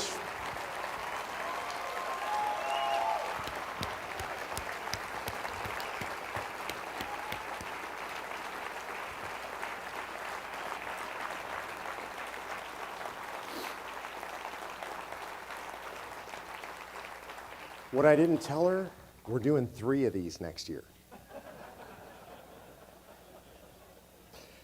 Oh, I would be in so much trouble. Okay, one more announcement, and then we'll call it a night. After the banquet, we want to get some photos. And so what we want to do is, after the banquet, you can mill for a few minutes, but then we want all of the national staff team to gather at the grand staircase. We're going to do a photo there of the full national staff. Everybody who was a challenge coin winner that you saw, same thing over at the grand staircase. And that's going to close the evening. I want one more thing I want to say to you guys. Some of you heard me say this before. It bears repeating, and I actually won't ever stop saying it as long as I'm alive.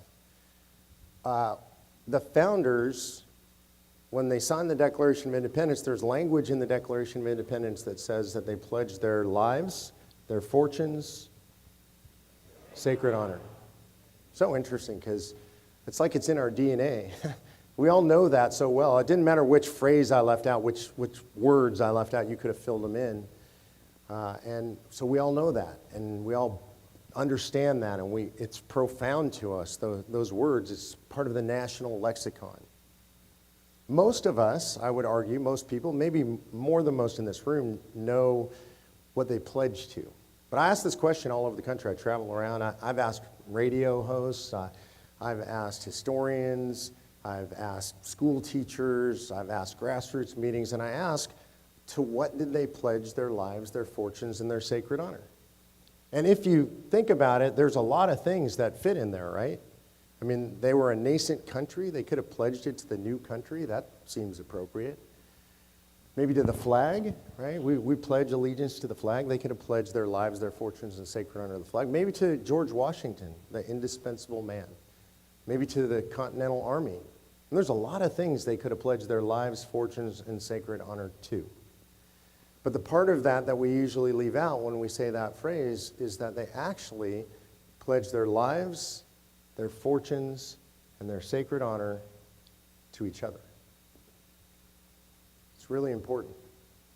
See, they knew exactly what they were facing when they did that. When they wrote those words, when they made that pledge, when they pledged their lives, fortunes, and sacred honor, they were going to war. And they had real enemies. And there were people who hated them and people who wanted to destroy them. And what they knew, as Benjamin Franklin so aptly said, is that we must hang together, or most assuredly we shall hang separately. And so they had to stick together. That was the right thing to pledge their lives, their fortunes, and their sacred honor to. They had each other's backs, so to speak. And you've seen, as we held this event, all these people who came up on stage, all the way through Mark and Mike. These are people who have your back, who have my back, and we have their backs. These are people that we love, who love us. These are people, and I told you the story, when the bullets fly, when the jail cell closes, and you need that phone call, a guy like Mark Levin's going to make that call. That's life, fortune, and sacred honor. He didn't have to make that call. That's what we need. We need that kind of fortitude if we're going to save our country. This is not going to be easy. This has been fun, but it's not going to be easy. You will be attacked. You have been attacked. You will be slandered. You have been slandered. Some of you will lose your jobs. Some of you will have family turn against you. Some of you will be attacked and shamed in social media. Some of you will be chased out of your churches, pushed out of your PTA clubs. They'll try to humiliate you. They'll try to mock you. They'll try to destroy you. This is the reality of where we're at. You know, when we started this movement, I used to come up on stage and say, you know, so much was expected of the founders of this country, and we expect so much less. You don't need to be as brave as they were. You're not going to be asked to sacrifice as much as they were asked to sacrifice. And I was corrected. and appropriately chastised by my friend Eric O'Keefe, who couldn't be here tonight. And Eric said, "You are underselling the danger and the seriousness of the mission to which you are assigning these people." And he was right, and I was wrong. I corrected what I would say when I went on stage, and it's never felt more true than it feels right now. When you see them pull people off of airplanes in handcuffs and shackles, when our friend James O'Keefe comes up here and tells you a story about the feds almost busting the door down to his apartment, people putting a gun to his head, throwing him in jail. I mean, this is crazy stuff. We have people from January 6th who are being deprived of due process, thrown in jail. We have an FBI completely out of control, a DOJ completely out of control, an IRS completely out of control, an NIH completely out of control. You are under threat. I don't say that to scare you, but I want you to understand the seriousness that you are facing as you embark on this mission. And I don't ever want you to underestimate the risk. I want you to take it, if you're going to take it, willingly. But what I want you to know from me is that every night, literally, before I go to bed, I pledge my life, my fortune, and my sacred honor, and I pledge it to you. But when I say to you, I want you to understand, I don't mean you, generically. I don't think, I pledge it to the grassroots, or everybody who helps the organization, or all the people I know. See, because I have this unique position and this incredible privilege, I actually know you. Like, I know you. I know you. I know you. I've been in your states. I've broken bread with you. You are my brothers and sisters in the fight. And so when I say those words, what I mean is that when you need me, if you need us, we will do everything in our power to assist you. We will not run from the fight. We will not leave anybody on the battlefield. We will use all the resources we have to do anything we can do to possibly help you. We won't always succeed. We can't always fix everything. We're not in control of everything. Only God is in control of everything. But we will absolutely be there for you. So I hope that before you go to bed tonight, that you look in that mirror and you seriously ask yourself that question. Are you willing to pledge your life, your fortune, and your sacred honor to a whole bunch of people that are going to be in this fight with you? I hope you are, and I hope you know that tonight, before I go to bed, I will look in the mirror and I will pledge my life, my fortune, and my sacred honor to you. God bless you guys. Thanks for being here.